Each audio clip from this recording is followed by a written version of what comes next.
Alors, on a lu aujourd'hui, déjà Shavua Tov à toutes et à tous, beaucoup de joie, beaucoup de bonheur, beaucoup de simcha, beaucoup de réussite, beaucoup de nachat. On a dit à qui était dédié le cours, et à la fin, on rajoutera des personnes, si vous voulez bien. On a lu aujourd'hui, dans la paracha, une notion très importante. Vous savez qu'il y a eu les 7 premières plaies qui ont été racontées par la paracha, et quand on arrive à la plaie de Barad, qu'est-ce que c'est? C'est la grêle, et c'était une grêle très très spéciale. Vous savez que c'est marqué que la grêle qui tombait, elle faisait la taille d'un téphare, ça veut dire à peu près une boule de pétanque. Et que quand elle tombait, elle se cassait, et dedans il y avait du feu. C'est-à-dire que le feu et la glace, ils ont fait le shalom pour pouvoir embêter les Égyptiens. Et de ce feu-là, il sortait encore de la glace. Et de la glace sortait encore du feu. C'est-à-dire que c'était un massacre. D'accord? Et chaque fois que Moshe il devait annoncer une plaie, il annonçait, et chaque fois elle s'accomplissait. Et là on est déjà à la 7e. Donc ça veut dire qu'ils ont bien compris qu'à chaque fois qu'il dit quelque chose, ça se passe.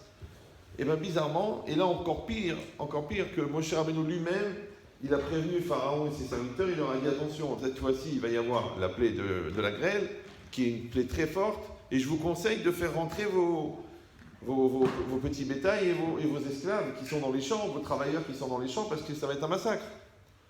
Et qu'est-ce qui est marqué là-bas dans le langage? Incroyable. C'est marqué Ayare et Dvar Hashem mirovde paro, celui qui craignait la parole de Dieu parmi les serviteurs de Pharaon, Inis et Avada vet mikneu et la batim.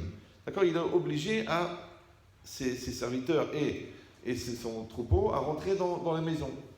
Ve Asher lo sam libo, et celui qui n'a pas mis son cœur El Dvar Hashem, à la parole d'Hachem, Vayarazov et Avadav vet mikneu basade, il a abandonné ses serviteurs et son troupeau dans le champ, et ils s'en fait massacrer. D'accord? Alors nous, ce qu'on va réfléchir ce soir, Hachem, c'est cette notion-là. Qu'une fois, c'est marqué, il a dit, celui qui craignait la parole d'Hachem, Ayare et Dvar Hashem, donc il a fait rentrer son troupeau, et là, au lieu de dire, et celui qui ne craignait pas Hachem, il a dit, va Asher l'osam libo, el Dvar Hashem, qui n'a pas mis son cœur sur la parole divine. Et cette notion de simatlev, en réalité, c'est ça le sujet de ce soir, c'était cette espèce de sensibilité qu'une personne est censée avoir. Alors, c'est quoi l'idée? Quand en français, on dit prendre à cœur. Tu sais, quand tu fais quelque chose, est-ce que tu prends à cœur? D'accord? Est-ce que tu mets ton cœur? Et tu le fais de bon cœur? Mais c'est quoi l'idée? L'idée, c'est qu'on a expliqué déjà 1 million de fois que le cœur, c'est l'intériorité de la personne. Maintenant, au-delà du cœur, au-delà de l'intériorité, eh ben, il y a mon corps, et au-delà, il y a le regard de l'autre, et il y a la vie. Donc maintenant, quand quelqu'un prend quelque chose à cœur, plutôt qu'à carreau, à la belote, oui, qu'est-ce que ça veut dire? Ça veut dire qu'il prend la chose sur son cœur. Maintenant, toujours Rav Dessler, il explique qu'à l'Ève ou à Metsiout, le cœur, c'est la réalité de la personne. C'est que la réalité de ce que je suis, c'est pas ce que je montre, c'est pas ce que les gens voient, c'est pas ce qui apparaît, c'est mon intériorité. Maintenant, le problème, c'est que tout ce que je vis, je peux le vivre de manière extérieure ou de manière intérieure. Vous me suivez ou... D'accord? Comme voilà, je parle, vous entendez avec vos oreilles, ça rentre dans l'oreille, ça peut aller jusqu'à votre cerveau, ça vous fait réfléchir, ça peut aller jusqu'à votre émotion, ça vous fait vibrer, mais est-ce que ça va rentrer dans le cœur? D'accord? C'est-à-dire, est-ce que ça va rentrer dans la définition de la personne? Alors, la simatlev, d'accord, c'est-à-dire la capacité à poser son cœur sur les choses, en fait, à être sensible à une réalité, c'est une vraie question. C'est est-ce que c'est simplement une question de sensibilité? Il y a une sensibilité ou il n'y a pas de sensibilité? Ou alors, est-ce que, Bichlal, tu as vécu cette chose-là? Est-ce que tu as vécu cet événement? C'est qu'il y a une logique qui veut que si quelqu'un vit un événement sans en être conscient, est-ce que cet événement, il l'a vécu ou il ne l'a pas vécu? Vous me suivez ou... D'accord? Moi, je n'étais pas conscient. Comme quelqu'un, il n'était pas conscient de l'amour de ses parents. Donc, il a fait 19 ans de thérapie, 24 ans de souffrance, après il a reporté sur son couple, après il a reporté sur ses parents, sur ses enfants. Mais ses parents l'adoraient. Mais il n'en avait pas conscience. Maintenant, que l'amour ou l'amour n'existe pas, ça ne change rien, parce que de toute façon, on n'en est pas conscient. Or, il faut savoir que la conscience, pour les gens qui ont pris le temps d'utiliser leur cerveau pour autre chose que pour digérer, la conscience, c'est l'arc électrique établi entre la réalité et moi. Donc quand je suis conscient, ça veut dire que la chose, elle est rattachée à moi. Vous me suivez ou non? Mais ça va très loin. Parce qu'il y a deux manières de comprendre. Soit ça veut dire simplement que la chose, elle rentre dans ma réalité, soit ça veut dire, attention, dans le sens inverse, que je fabrique la réalité dont je suis conscient. Donc c'est un vrai problème. Par exemple, dans la physique quantique, pour ceux qui ont l'occasion de lire ça aux toilettes, c'est très intéressant et ça peut aider, on explique que la réalité n'existe qu'en fonction de la conscience que tu en as. D'accord? Maintenant, nous, qu'est-ce qu'on dit, nous? Nous, on dit que la réalité, elle est la fusion d'un signal divin que le monde soit et d'un signal humain que le monde est. Vous me suivez ou? C'est que c'est la fusion entre la volonté d'Hachem de faire le monde, et la lumière fut. J'ai dit, non, j'ai eu peur à un moment, j'ai voulu allumer mon auréole, mais j'ai dit, bon, je vais me faire remarquer. Mais qu'est-ce qui... Restez calme. Mais qu'est-ce qui est marqué ici? Ça change tout, vous avez vu, hein? C'est beau, c'est beau. Bon. Donc, qu'est-ce qui est marqué ici? Ici, c'est marqué que la réalité, elle n'existe qu'en fonction de la conscience que j'en ai. Maintenant, est-ce que la conscience, c'est simplement une perception, ou la conscience, c'est une HPA, c'est une influence? Vous me suivez ou non? Moi, je crois dans le magasin, j'influence le magasin. Ou juste, je constate que le magasin, il marche. Oui, moi, je vois le potentiel de cet enfant. Ou je dis, non, j'espère que ça va aller. Mais au fond, j'y crois pas. Donc, est-ce que la conscience, elle est active et elle développe et elle fait grandir? Ou la conscience, c'est juste une constatation? Eh bien, je constate. C'est pour ça qu'à l'époque, il y avait cette phrase célèbre de Ben Chetri, si vous l'avez connu. À l'époque, il donnait des cours à Paris. Oui, vous avez entendu parler de lui, d'accord? Il a dit une phrase incroyable. Il a dit, notez-le sur un papier, écrivez-le sur le mur, tatouez-le dans le dos de votre femme. Si, retourne-toi chérie, je vais réfléchir. D'accord? Mais c'est quoi l'idée? Le concret, c'est ce qu'on crée. Le concret, c'est ce qu'on crée. D'accord? Et ce qu'on crée, c'est ce qu'on croit. Ça a l'air d'un jeu de mots comme ça, mais j'ai arrêté à 8h30. D'accord? Donc le concret, c'est ce qu'on crée. Pourquoi concret, ça s'écrit concret? Alors que dans concret, il y a crée.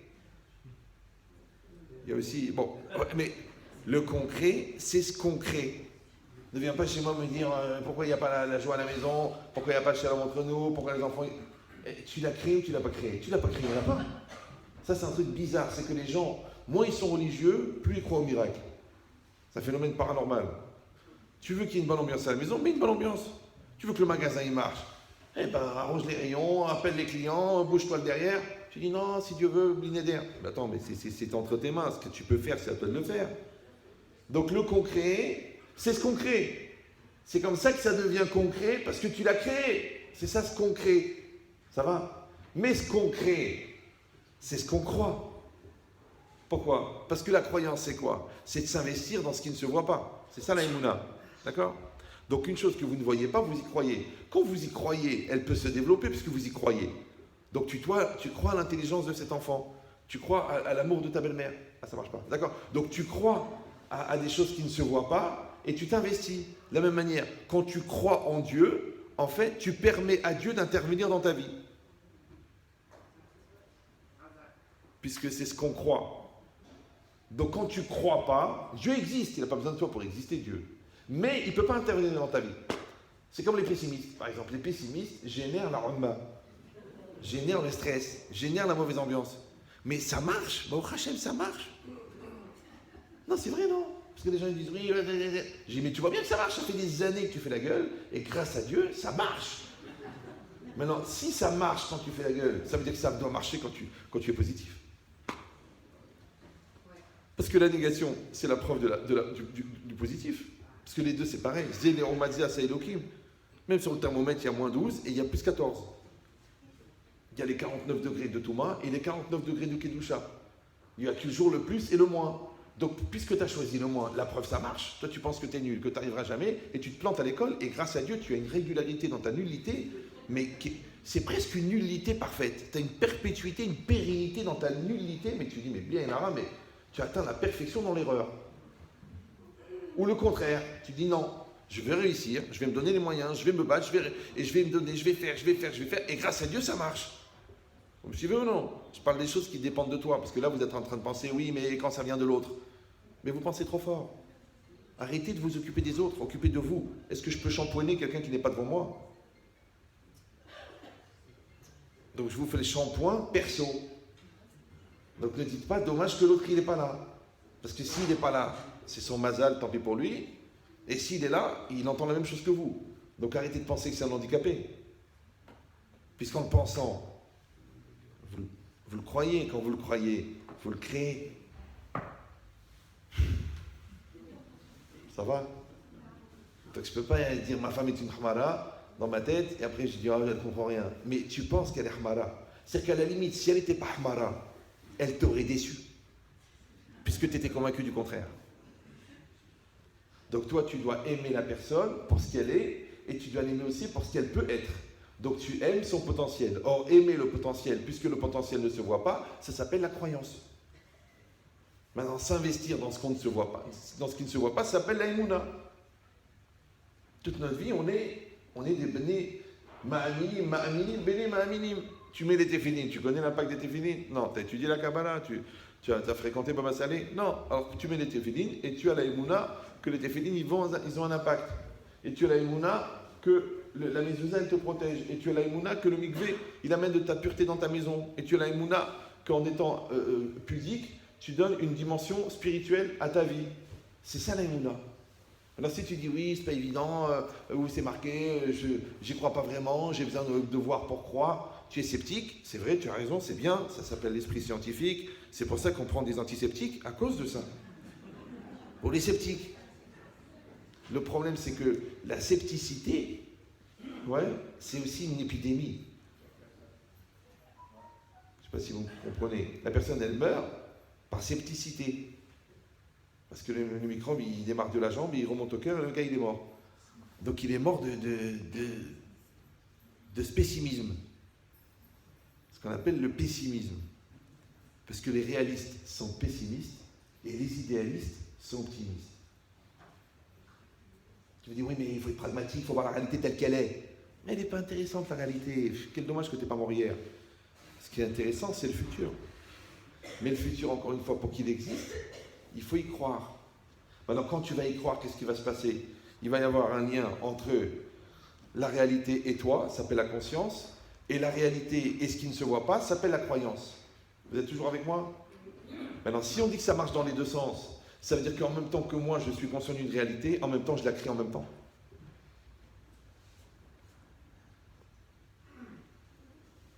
Ça va? Maintenant, le problème, c'est que pour que cette réalité, elle apparaisse devant toi, en venant de toi, il faut qu'elle soit déjà développée chez toi. Parce que quand vous allumez le projecteur et vous voyez l'image sur le mur, vous avez la émouna qui est un diapo dans le projecteur. Oui? Non? Oui? Tu as un projecteur tout neuf. Tu l'allumes, hop, tu vois la photo de ta femme. Tu dis, mince! Donc ça veut dire qu'il y a un diapo dedans. Eh bien, le projecteur, c'est toi. Le diapo, c'est ton projet. Donc si le projet se réalise, c'est qu'il est déjà en toi. Puisque toi, tu es là pour projeter ce que tu contiens. Maintenant, tu affines le projet, tu développes le projet, et ensuite tu réalises le projet. Tu crois dans le projet, tu mets la conviction dans le projet, tu mets ton cœur dans le projet. Et bien c'est ça l'idée, c'est un truc bizarre. C'est que, on l'a dit que la conscience, c'est le lien que j'entretiens avec une réalité, mais en même temps, cette réalité, elle est la projection de ce que je contiens. Donc moi, je dois fabriquer en moi un projet. Moi, j'ai un projet de connaître le Talmud par cœur. Moi, j'ai un projet d'avoir une famille équilibrée. Et moi, j'ai un projet que la Parnassa, elle fonctionne normalement. Et j'ai un projet de rester honnête dans ma vie. C'est un projet.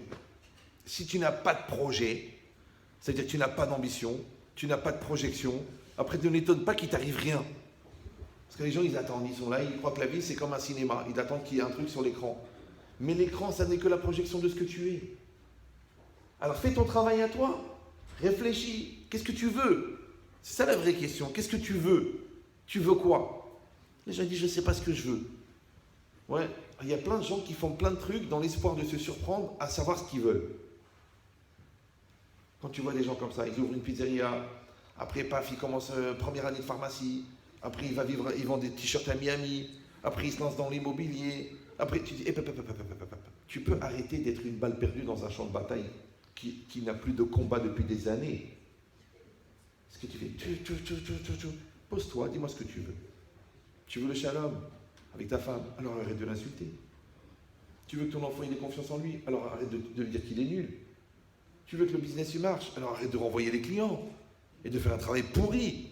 Tu fais un travail pourri. Tu dis, mais j'ai pas le temps, c'est difficile, de toute façon je gagne rien, ça sert à rien. Ok, mais ce travail pourri, il t'amène un client pourri, avec des chiffres pourris et un contrôle fiscal pourri.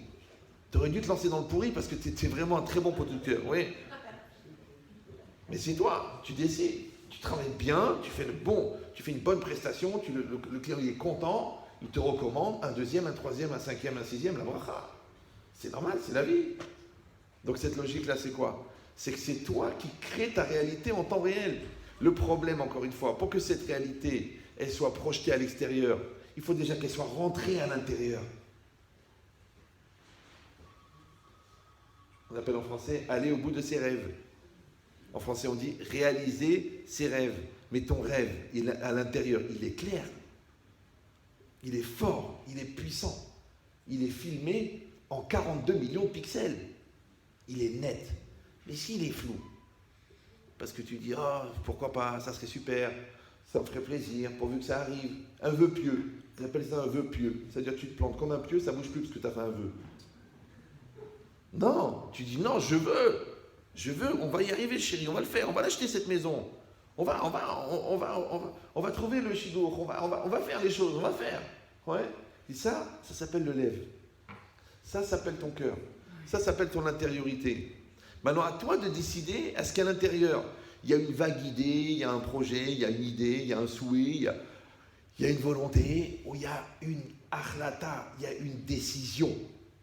La qualité de la puissance du projet, elle va définir la qualité de la réalisation, puisque tout le monde sait que la décision, c'est la moitié de la réalisation. Tout le monde le sait, mais les gens, ils ne veulent pas décider. Vous suivez ou non? Et ils rentrent dans le business, mais ils regrettent la yeshiva. Il va à la yeshiva, il pense au business. Il se marie avec celle-là, il regarde l'autre. Il va à l'école, il pense à gagner de l'argent.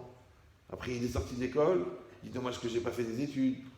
En fait, c'est une grave maladie qui s'appelle midi à 14h. C'est midi à 14h. Alors écoutez-moi bien. On ne se connaît pas, on n'est pas de la famille, mais je vous dis quelque chose de sérieux. À midi, il est midi. Et à 14h, il est 14h. Et c'est tout. Tu dis oui, mais je comprends, moi je suis un gars qui anticipe, je suis un gars qui va à l'avance, moi je suis un gars qui voit, qui projette, donc moi je mets midi à 14h. Mais quand tu mets midi à 14h, puisqu'il n'est pas 14h, donc tu as raté 14h. Et comme à midi tu penses à 14h, donc tu as raté midi. Du coup tu as raté midi et 14h. Et ça se passe comme ça. Le mec qui est marié avec celle-là, il regarde l'autre. Du coup il ne construit pas son couple, donc il ne peut plus l'avoir. Parce que comme il regarde l'autre, et l'amour s'arrête là où la comparaison commence. Ça s'appelle le contraste. Donc quand tu regardes ailleurs, du coup la tienne elle a vieilli.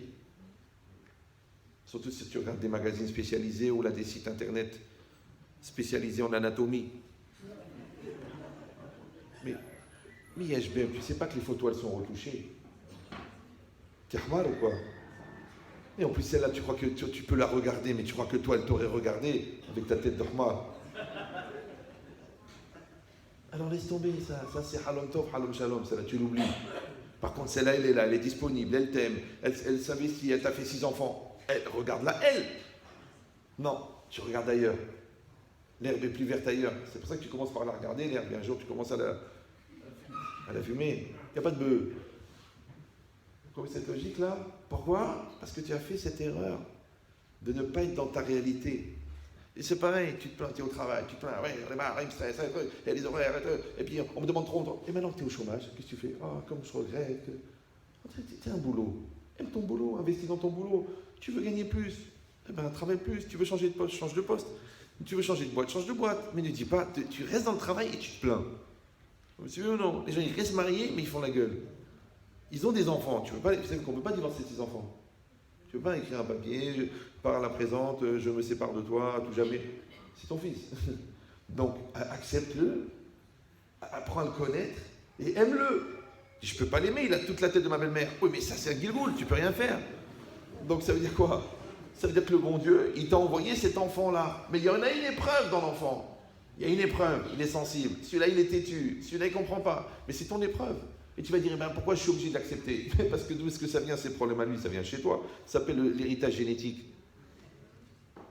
Donc en fait, ce que tu n'aimes pas en lui, c'est ce que tu n'aimes pas en toi. Mais quand tu as la émouna, tu dis le bon Dieu me l'a envoyé, ça veut dire que c'est pour lui et c'est pour moi. Donc moi, je suis une épreuve pour lui, lui c'est une épreuve pour moi. Quand j'accepte ça, ouais, ça veut dire Ani Belev Tov. Je suis dans un cœur complet avec l'histoire. Mais si je suis Bechasser Lev, j'ai un cœur manquant, ouais, ça veut dire que je ne suis pas à 100% dedans. Je dis, eh ben, qu'est-ce que tu veux que je fasse? Je suis bien obligé. Qu'est-ce que tu veux que je fasse? Il faut bien que je travaille. Qu'est-ce que tu veux que je fasse? Il faut bien vivre. Qu'est-ce que tu veux que je fasse? Je ne vais pas quitter la maison. Qu'est-ce que tu veux que je fasse? Tu vois, tout ce que tu fais, tu le fais malgré. Tu ne fais pas de bon gré. Ouais, alors c'est lourd. C'est toi qui as mis la ramma dans ta vie. Vous me suivez ou non? C'est toi. Les gens ils croient, non, vous ne savez pas, j'ai pas une vie facile, j'ai pas. La vie, elle est ce qu'elle est. Maintenant, tu l'acceptes, elle porte son poids. Tu la refuses, elle augmente le poids, bien que c'est la même. Rappelez-vous que le poids de la valise dépend de la motivation que tu mets à la porter. Tu portes ton fils, il pèse rien. Mais tu portes une valise de cailloux, il pèse 1 tonne. Mais c'est parce qu'il n'y a pas de motivation. Mais la motivation, elle dépend de toi. Donc décide, mets de la motivation. Tu dis, ben, des fois on n'est pas motivé. Allez, c'est parti, par chanoute. Et des fois c'est pas facile. Et vous la connaissez pas. Vous ne savez pas tout ce que j'ai vécu. Et j'ai souffert. Et mon mari, et ma soeur, et ma mère. Je dis, mais crème, je dis, réfléchis. Jusqu'à quand tu vas te pourrir le peu de jours que Dieu t'a donné à te plaindre dans l'espoir que l'autre, qu'est-ce qu'il va faire pour toi? Ok, il va t'écouter, super. Il va partager ta souffrance, ok. Après, qu'est-ce que tu veux qu'il va te changer de femme? Qu'est-ce qu'il va faire? Il va te tuer ta mère. Qu'est-ce qu'il va te faire? Il va rien te faire. C'est juste toi qui t'es pourri la réalité. Donc c'est marqué ici qu'une personne, c'est elle qui décide de qu'est-ce qu'elle fait avec sa réalité. Ça s'appelle la bonne volonté, ça s'appelle la motivation, ça s'appelle le regard positif, ça s'appelle la Emouna, ça s'appelle le Bitachon, ça s'appelle la Simchat Chaim, ça s'appelle Chochmat Chaim. Appelle-le comme tu veux. Appelle-le comme tu veux. Mais attention, que tu ne peux projeter dans la réalité qu'une réalité que tu contiens. Et on a dit que c'est quoi ton intériorité? Ça s'appelle le lève. Donc si mat lève, c'est quoi? C'est pas juste la sensibilité. C'est que tu as fait rentrer la chose dans ton cœur. Ça veut dire que tu peux être spectateur de ta vie. Parce que tu n'as pas pris à cœur. Tu peux marcher à côté. On dit, si tu marches dans la rue et tu croises tes chaussures, par exemple, et que tu vois que tu es pieds nus, donc tu as bien compris que tu es à côté de tes pompes. Vous me suivez ou non? Donc si tu parles tous les jours de divorce, et quand on te dit, ok, on va au consistoire, tu dis, mais mon amour, je vais mourir, mais je t'adore. Je dis, alors arrête de parler de divorce, arrête. Je vois des gens, ils s'adorent, ils s'engueulent toute la journée. Je dis, mais engueule-toi avec un poteau, mets un coup de boule dans le carrelage de la salle de bain, mais laisse-la tranquille. Ah, mais elle m'énerve, qu'est-ce qu'elle a fait? Mais ils sont bêtes, les gens, quoi. Et après, quand on parle de choses sérieuses, ça y est, je peux plus de toi, va-t'en de la maison, tu m'étouffes, d'un seul coup, pitom, mais je t'aime, mais mon amour, mais t'es ma vie, t'es la colonne vertébrale de mon corps. Mais je comprends pas, toutes ces nerfs-là, ils sont bizarres, les gens.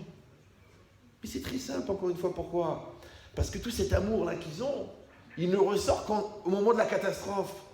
Vous me suivez ou non? Alors que si tu étais un peu intelligent, de l'exceptionnel, tu aurais fait ton quotidien. Vous me suivez ou non? C'est comme les olives. Il y a de l'huile dedans. Ça s'appelle l'huile d'olive. Mais il faut les presser. C'est pareil, il y a un élève, il est bon, mais il faut le stresser. Celui-là, il est honnête, mais il faut lui mettre un pistolet sur la tête pour qu'il paye sa dette. Mais il va payer. Mais un pistolet, parce qu'il est référencé sur adam.com, sur barredefer.fr. Tu dis, mais de toute façon, tu vas payer. Alors paye. C'est trop dur. Plutôt mourir. Prends ma femme, mes enfants. Mais tu dis, mais c'est de l'argent que tu as emprunté, rends-le. Les gens, ils n'arrivent pas. Mais il va rendre à la fin. C'est ça qui est idiot. De toute façon, à la fin, il rend. Donc c'est juste les 2 ans, 3 ans de Ramma qui s'est tapé à ne pas rendre. Pour rien. L'autre qui l'a stressé, lui il était stressé, pour rien, gratuit. Et pareil dans tout. Tu sais que tu as un problème avec le sucre. Alors arrête de manger des gâteaux en cachette, des bonbons, arrête. Ah mais c'est bon, je kiffe. Allez, après celui-là, j'arrête, après. Mais diabète ou quoi?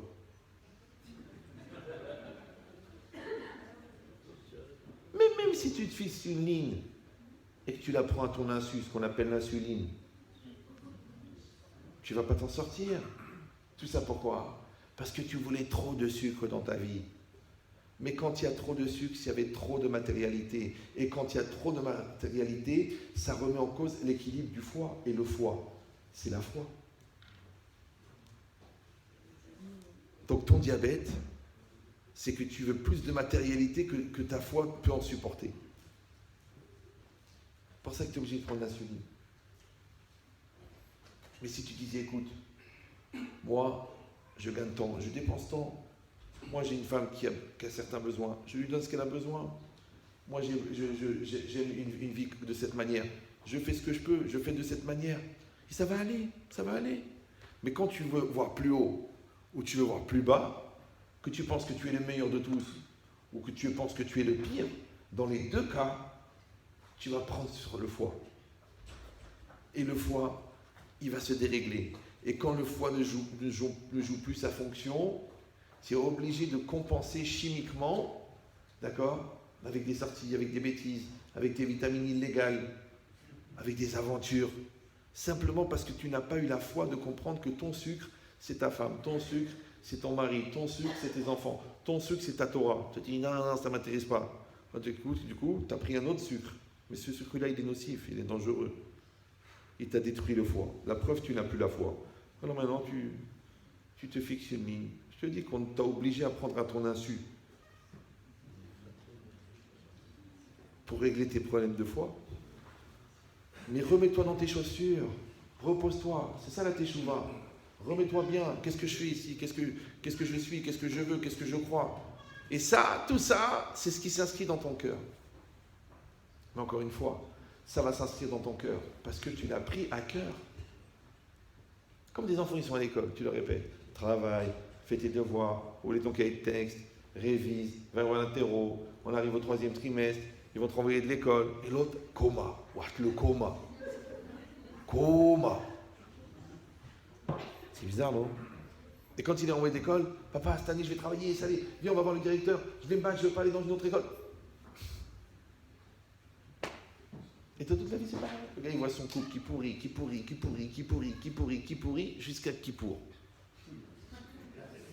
Et quand il reçoit la lettre d'avocat, il dit, mais enfin, mon amour, mais je t'aime. Comment tu m'aimes? Mais tu m'insultes tous les jours. Pourquoi les gens, ils attendent que l'autre, il ait plus de capacité de supporter pour dire, ok, je vais changer? Pourquoi tu as vidé les réservoirs de patience, tu as vidé les réservoirs d'espoir, tu as vidé les réservoirs d'amour, et après tu dis, ok, je vais changer. Pourquoi tu attends tellement? Vous savez que c'est très dangereux de rouler avec une voiture quand il y a très très peu d'essence. Ça tue le moteur. Alors fais le plein. Ah, ta femme, c'est une voiture. Mets-lui du carburant. Fais-lui plaisir. Ton mari, c'est une voiture. Mets-lui du carburant.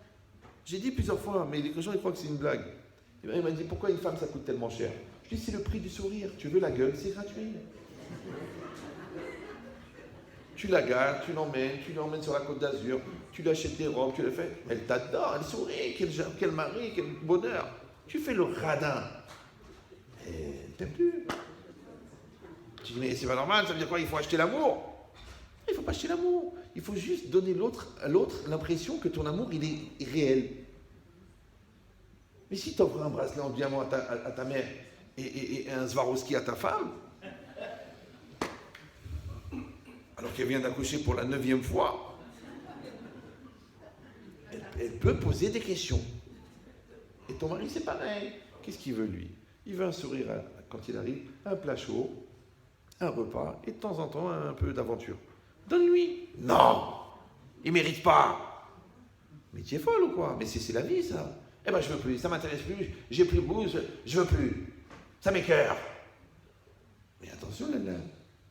On parle de la vie, là. C'est la vie. Vous suivez ou non? Si tu jures sur la tête de ta mère que tu vas enlever la prise du frigo, je te préviens que la viande va pourrir. Tu dis non, ça n'a rien à voir, de toute façon c'est marqué dessus, 24 heures, 24 heures. Mais 2 ans, la viande est pourrie. Pourquoi la viande est pourrie? Parce que le courant ne passe plus. Donc n'enlève pas la prise. Mais le Yitzhara, il ne te dit pas enlève la prise. Il te dit, c'est plus ce que c'était, ça me saoule et ça me prend la tête. Puis ça, et puis j'ai plus envie, et puis on m'a obligé, et puis je suis même pas sûr de l'aimer. Oh là là, doucement, on n'enlève pas la prise comme ça, on enlève doucement. Et le courant il passe plus. Alors au début il y a les courts-circuits, ça fait parce que la prise est à la moitié enfoncée, et après elle tombe carrément. Et à ce moment-là, le courant ne passe plus. Maintenant que le courant ne passe plus entre toi et ta femme, ton mari, que le courant ne passe plus entre toi et l'école, que tu ne fous plus rien, que le courant ne passe plus entre toi et la vie, que le courant ne passe plus entre toi et la Torah, et bien le courant ne passe plus. Et bien quand le courant ne passe plus, tout ce qui est dedans va pourrir. Donc même ta Torah, elle pourrit. Ben, tu dis, j'ai plus de goût à la prière, les cours, ça ne m'intéresse plus. Mais c'est normal, t'enlever la prise. Après, tu dis, mes enfants, ils me prennent la tête. Mais t'enlever la prise. Tu dis, c'est quoi, j'ai même pas envie d'aller en vacances. Mais c'est normal, t'as enlevé la prise. En fait, t'es en dépression, mais tu le sais pas. Parce que t'as enlevé la prise. Maintenant, encore une fois, c'est quoi? Si on résume, oui, on a dit, il y a une réalité devant moi. Cette réalité, elle est le reflet de ce que je contiens. Le lien entre moi et cette réalité s'appelle la conscience. Mais pour que cette réalité elle existe devant moi, il faut qu'elle soit projetée de chez moi. D'accord? Et pour qu'elle soit projetée de chez moi, il faut qu'elle existe déjà en moi. Donc ça sort un truc bizarre. C'est comme un miroir. C'est que le reflet et l'objet qui est en face du reflet sont liés. D'accord? Donc en même temps, je fabrique la réalité qui est devant moi et en même temps, je la construis à l'intérieur de moi pour pouvoir la projeter devant moi. Donc la conscience, elle marche dans les deux sens. Mais dans la capacité à faire qu'une réalité, elle participe à mon intériorité, en hébreu, ça s'appelle simatlev. En hébreu, en français, ça s'appelle prendre à cœur. J'ai pris à cœur le problème du magasin. Eh bien, je vais le régler. Mais si je dis, bon, on verra bien, écoute, j'ai pas la tête, puis je suis pas responsable, eh bien, des dépôts de bilan. Ah, tu sais pas moi de le faire, j'ai un comptable, écoute, qu'est-ce que ça te coûte? T'es patron, non? Le dimanche après-midi, reprends les factures, regarde, refais un peu les comptes. Qu'est-ce que ça te coûte? Ah, je paye, j'ai déjà un cabinet, j'ai qu'un cabinet. Eh bien, le cabinet, tu sais quoi? Il a fait une petite erreur. Il a oublié juste de marquer ça et ça et ça. Et on t'a redressé de 113 millions d'euros. Et du coup, maintenant, tu as 23 ans de dette à l'URSSAF. Et le gars, il t'a dit, écoute, l'erreur est humaine. Tu dis, mais t'es expert comptable? Ah, écoute, j'ai oublié une ligne, ça va, j'étais fatigué, j'avais beaucoup de clients. Donc, c'est vrai qu'il est payé pour ça. Mais toi aussi, relis les livres. C'est pas grave. Vous avez compris l'idée ou non? C'est pareil. Si ces enfants ils sont dans une bonne école, Baruch Hashem, le Man Hashem, Chesed Hashem, mais occupe-toi d'eux quand même. Occupe-toi d'eux. Parle-leur, où t'en es en ce moment, qu'est-ce qui se passe? Prends la température, tu vois, il est chaud, il est froid, il est lourd, il est Allah, il ne se rappelle plus en quelle classe il est, il ne connaît pas la paracha de la semaine. Pose-lui des questions quand même. Tu dis, non, mais j'ai fini les devoirs, papa, il n'y a pas de devoirs, le prof il est mort. Et ouais, combien de fois il meurt? Toutes les semaines, le prof il meurt. Tu dis, c'est une centrale nucléaire ou c'est une école? Donc ça veut dire que ton fils, il est en train de t'embrouiller là. Maintenant, toi, tu crois que pourquoi il t'embrouille? Parce qu'il a envie de faire des bêtises? Non, il t'embrouille parce qu'il a envie que tu t'occupes de lui. Et toi, plus il t'embrouille, moins tu t'occupes de lui. Ça fait l'effet inverse. D'accord? Maintenant, encore une fois, qu'est-ce que tu as fait? Tu as fabriqué la réalité de ton fils en toi. Ça s'appelle en français prendre à cœur. Comme tu as fabriqué la réalité de ton magasin en toi. Tu as pris à cœur. Et bien, tu as créé la réalité de la Torah en toi. Tu as pris la Torah à cœur. Mais si tu viens comme ça, tu suis la paracha, puis tu rentres à la maison, après, avant, évidemment, tu te fais un coma éthylique au kidouche, parce que 3 quarts de litre de boucha, c'est pas une mitzvah, c'est juste de l'ivrognerie. Mais l'irvot Shabbat, tu es un alcoolique, l'irvot Shabbat, ça veut dire que tu vas aller, si Dieu veut, au lamaba des bouteilles de vodka. Tu vas être accueilli là-bas, ouais. Non, une personne, elle sait qu'elle doit être raisonnable. Mais tu as écouté la paracha, tu sais de quoi elle parle la paracha?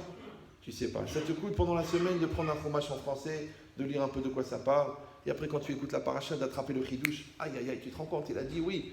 Oui, par exemple, c'est marqué Vaigdal Ayeled. D'accord? Et un peu plus loin, c'est marqué Vaigdal Moshe. Mais tu dis, c'est la même personne. Alors, quand il était petit, il a grandi, donc sa mère a vu qu'il était grand, elle l'a mis dans un panier. Et après, plus tard, quand il était dans le palais de Pharaon, il a grandi, et là-bas, c'est marqué Vaigdal Moshe. Pourquoi une fois c'est marqué Vaigdal Moshe, là-bas c'est marqué Vaigdal Ayeled? Alors il dit là-bas le commentaire, il dit parce que Vaigdal Ayeled, c'est juste son corps qui a grandi, parce qu'il n'avait pas de personnalité encore.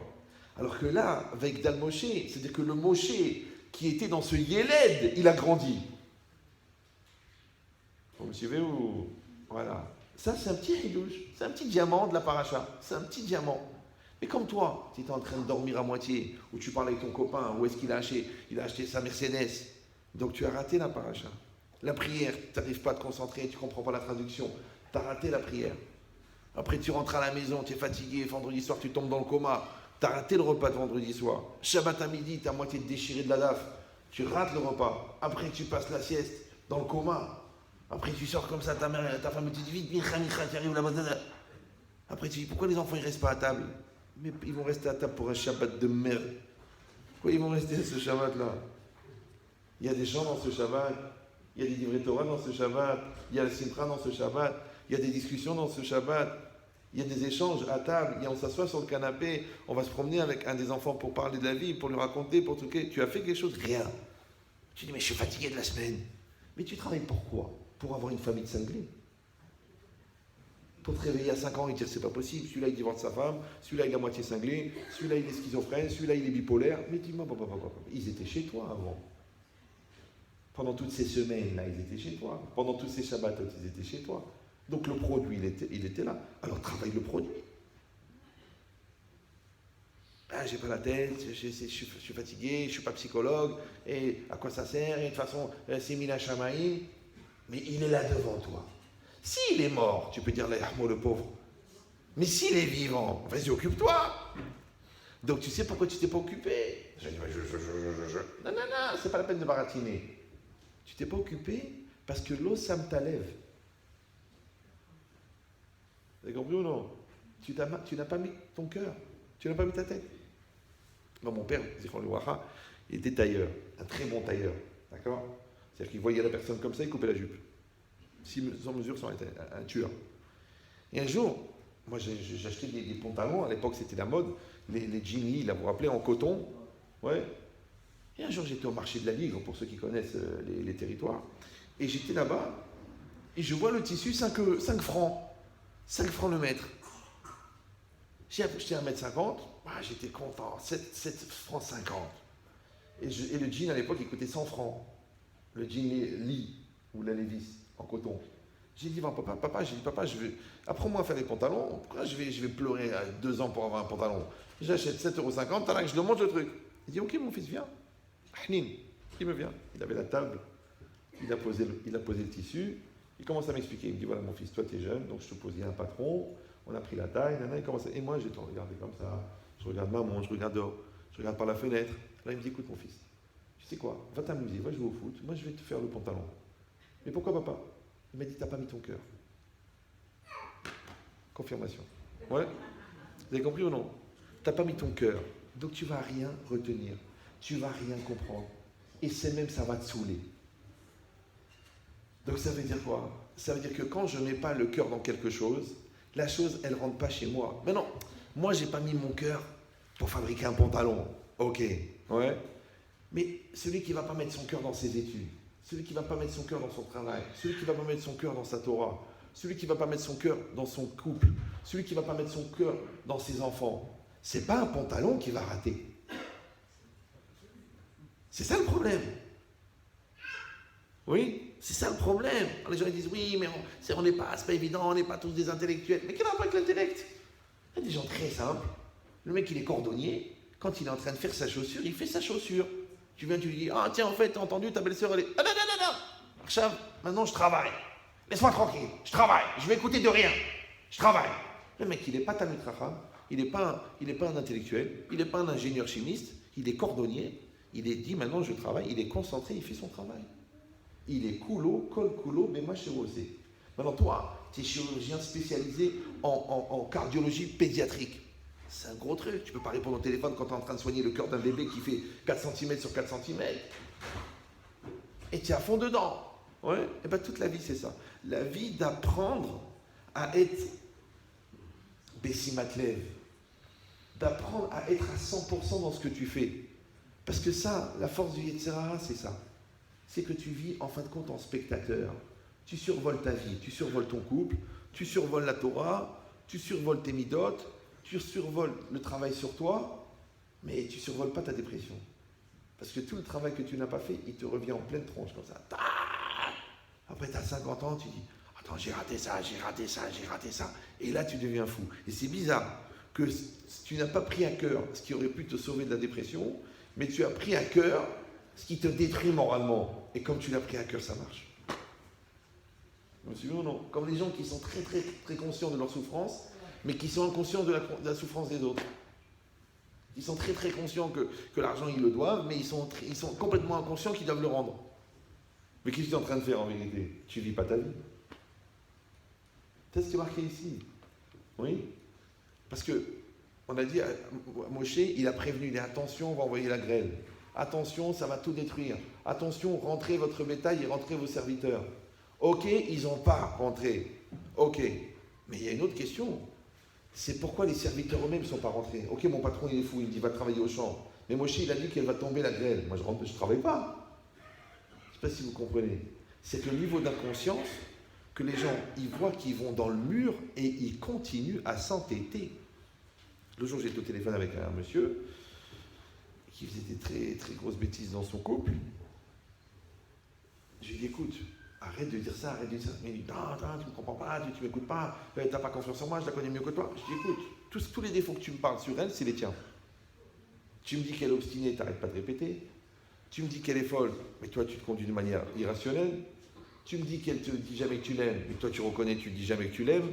Donc, en fin de compte, vous êtes juste un miroir, les deux. Il me dit, alors, qu'est-ce que ça veut dire? Je dis, ben, ça veut dire que tu ne connais pas la différence qu'il y a entre un obstiné et un déterminé. Quelqu'un qui est déterminé, c'est ce que ça veut dire en français. Vous parlez français, non? Oui? Et quelqu'un qui est obstiné, quelle différence entre obstiné et déterminé? Vous savez pas? Ben, il y en a un des deux qui a un CON. Un CON. C'est la synagogue, je ne vais pas vous le dire. Il y en a un des deux qui est CON. Un vrai. Évidemment, c'est l'obstiné. Ah mais non, moi c'est ma personnalité. Ah bah toi, t'es CON par personnalité. Toi, c'est spécial. J'espère que t'es pas né comme ça. Pourquoi? Parce que CON, je rappelle pour ceux qui viennent d'arriver, que c'est le contraire d'intelligent. Ouais. Et intelligent en philosophie, c'est quoi? C'est adapté. Donc le contraire de l'intelligence, ce qu'on appelle la bonnerie, avec une lettre d'écart dans l'alphabet, c'est l'incapacité à s'adapter. Maintenant, quand tu ne t'adaptes pas, que tu ne t'adaptes pas parce que tu es bête, tu ne t'adaptes pas parce que tu es ignorant, tu ne t'adaptes pas parce que tu es lourd, ou tu ne t'adaptes pas parce que tu es Allah, ou tu es radin, mais tu n'es pas adapté. Donc à chaque fois que tu es inadapté, tu es CON, à chaque fois que tu es adapté, tu es intelligent. Voilà. Alors c'est quoi l'adaptation?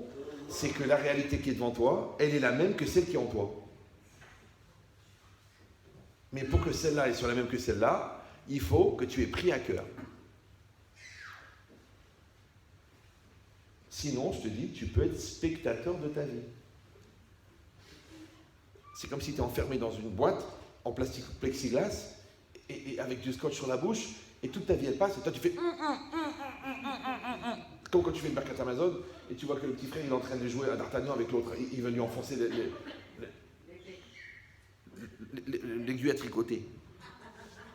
Ils n'ont pas d'épée, ils ont 6 ans et demi. Ouais. Et toi tu peux pas parler de tes Birkat Amazon. Et ben, c'est comme si toi tu es enfermé dans tes mauvaises midotes, tu es enfermé dans ta bêtise, tu es enfermé dans ta lourdeur et tu ne peux pas intervenir. Mais le plexiglas, c'est quoi? Ton entêtement, ton obstination, tes mauvaises midotes, ton transfert de culpabilité, parce que c'est toujours la faute des autres. Ouais. Et comme tu es enfermé, ça ne rentre pas chez toi. Et comme ça ne rentre pas chez toi, tu ne peux pas intervenir. Et tu restes comme ça. Tu n'as même pas pris conscience. Le jour, j'étais tellement énervé. Il y en a, il m'a mis les sueurs. J'ai crié. C'est rare que je crie. Hein. J'ai crié. Parce que j'ai fait 15 conférences en 10 jours en Israël. Je suis revenu, j'avais 2 jours de vacances. 2 gars, ils m'ont appelé, ils m'ont pris ma neshama. À la fin, j'en pouvais plus, j'ai crié. Je lui ai dit, mais t'es vraiment un co. Je ne sais plus, le mec est intelligent, diplômé, et fou. Je lui ai dit, t'es un fou. Je fais, t'es un malade. Je te répète 54 fois, tu continues, mais si tu es convaincu, déjà t'as un problème, parce que déjà t'as réglé 2 fois le problème. Genre, si tu es convaincu, pourquoi tu m'appelles? Ah, pour que moi j'appuie ton idée. Mais moi je pense que c'est faux ce que tu dis. Parce qu'imagine-toi que j'ai eu la version de ta femme et j'arrive pas, en superposant les autres, les deux, j'arrive pas à trouver un équilibre. Donc il y a un problème parce que l'équilibre c'est 1. Et toi tu me répètes parce que tu veux me convaincre. Mais tu veux me convaincre de quoi? Si j'étais Brel, ok, tu pourrais m'appeler Jacques. Mais j'ai pas cette maladie. Donc j'arrive pas à entendre. Alors à la fin j'en avais tellement marre de répéter un truc qui était évident, je lui ai dit, et ça l'a choqué. Moi, j'ai dit, tu sais, c'est quoi ton problème? Tu ne travailles pas tes midotes. Parce que les gens, ils croient comme ils ont de l'argent, et qu'ils ont une certaine position, et qu'ils ont une intelligence, et qu'ils ont une beauté, et qu'ils ont une réussite. Ils n'ont pas besoin de travailler les midotes. Je dis, mais moi, j'ai 57 ans. J'ai une grande famille. J'ai peut-être 50 000 élèves dans le monde. J'ai écrit 2 livres. J'ai diffusé plus de 2 millions de CD. Et je travaille mes midotes tous les jours. Moi, en perso, j'ai soigné des psychiatres. Et je me travaille. Et toi, que ta remise en cause, elle est toute neuve tellement elle n'a jamais été utilisée. Tu viens chez moi pour me prouver que c'est l'autre qui a tort. Mais c'est quoi ton problème? Mais tu n'as même pas commencé le travail. Tu n'es même pas né. C'est normal, oui. Parce que je t'achète une terre. Et cette terre-là, ça fait 30 ans qu'elle n'a pas été travaillée. Et il faut la labourer. Il faut enlever les cailloux. Il faut casser la terre. Il faut mettre de l'engrais. Il faut l'enrichir avant de mettre une graine dedans. Avant. Toi, la tienne, elle est cassera. Oui. Ça fait 42 ans qu'elle est dure. Parce que ta mère, pendant 23 ans, elle t'a dit que tu étais extraordinaire. Et après, pendant 23 ans, tes clients t'ont dit que tu étais extraordinaire. Du coup, tu n'as jamais changé. La terre, il faut la labourer. Ça veut dire qu'il faut que tu la prends comme ça, elle part comme du sable. Là, quand tu vas poser une graine, elle va prendre. Parce que la graine, elle est chnina. La graine, elle n'est pas en titane. La graine, c'est végétal. Donc, pour que les racines elles puissent prendre, il faut que la terre soit meuble. Mais toi, ta terre, elle est dure. Mais comme ta tête. Dure. Ouais. Donc, ça ne rentre pas. Et bien, le gars, il m'a écouté, il m'a dit, Yahya, c'est la première fois de ma vie que j'ai compris qu'il faut faire un travail sur soi. Je dis, Baruch Habba Bekoum. Moi, j'ai perdu 13 litres d'eau et lui, il a réfléchi. Mais c'est comme ça la vie. Pourquoi? Encore une fois, pourquoi? Parce que tu peux avoir l'idée, tu peux l'avoir entendu dans un cours, tu peux savoir que ça existe dans le monde, mais c'est toujours pas rentré dans ton cœur. Alors ça sert à rien. C'est comme si ça n'existait pas. C'est pour ça qu'il y a une Gemara incroyable dans Shavuot. Shavuot, là-bas, il dit comme ça. Yediat bichiyuv korban bebiat migdash betuma. Je traduis pour les gens qui ont quitté très tôt l'école. Donc si quelqu'un, il va rentrer dans le Bet Hamikdash, dans le temple, en étant impur. Alors la Gemara, elle demande, c'est quoi le niveau de connaissance que la personne, elle doit avoir, oui, de cette impureté, pour ensuite être hayevet, être obligé d'amener un korban. D'accord? Vous savez ce que c'est un korban? Un sacrifice. Quand est-ce que tu amènes le korban? Sur une faute. Mais la faute, elle dépend de la conscience que tu as de la faute. Alors regardez ce qu'il dit la Gemara. Rabbi dit, Yediat bet Rabo shme Yedia. La connaissance de la maison de son maître s'appelle une connaissance. Traduction, Rachid explique.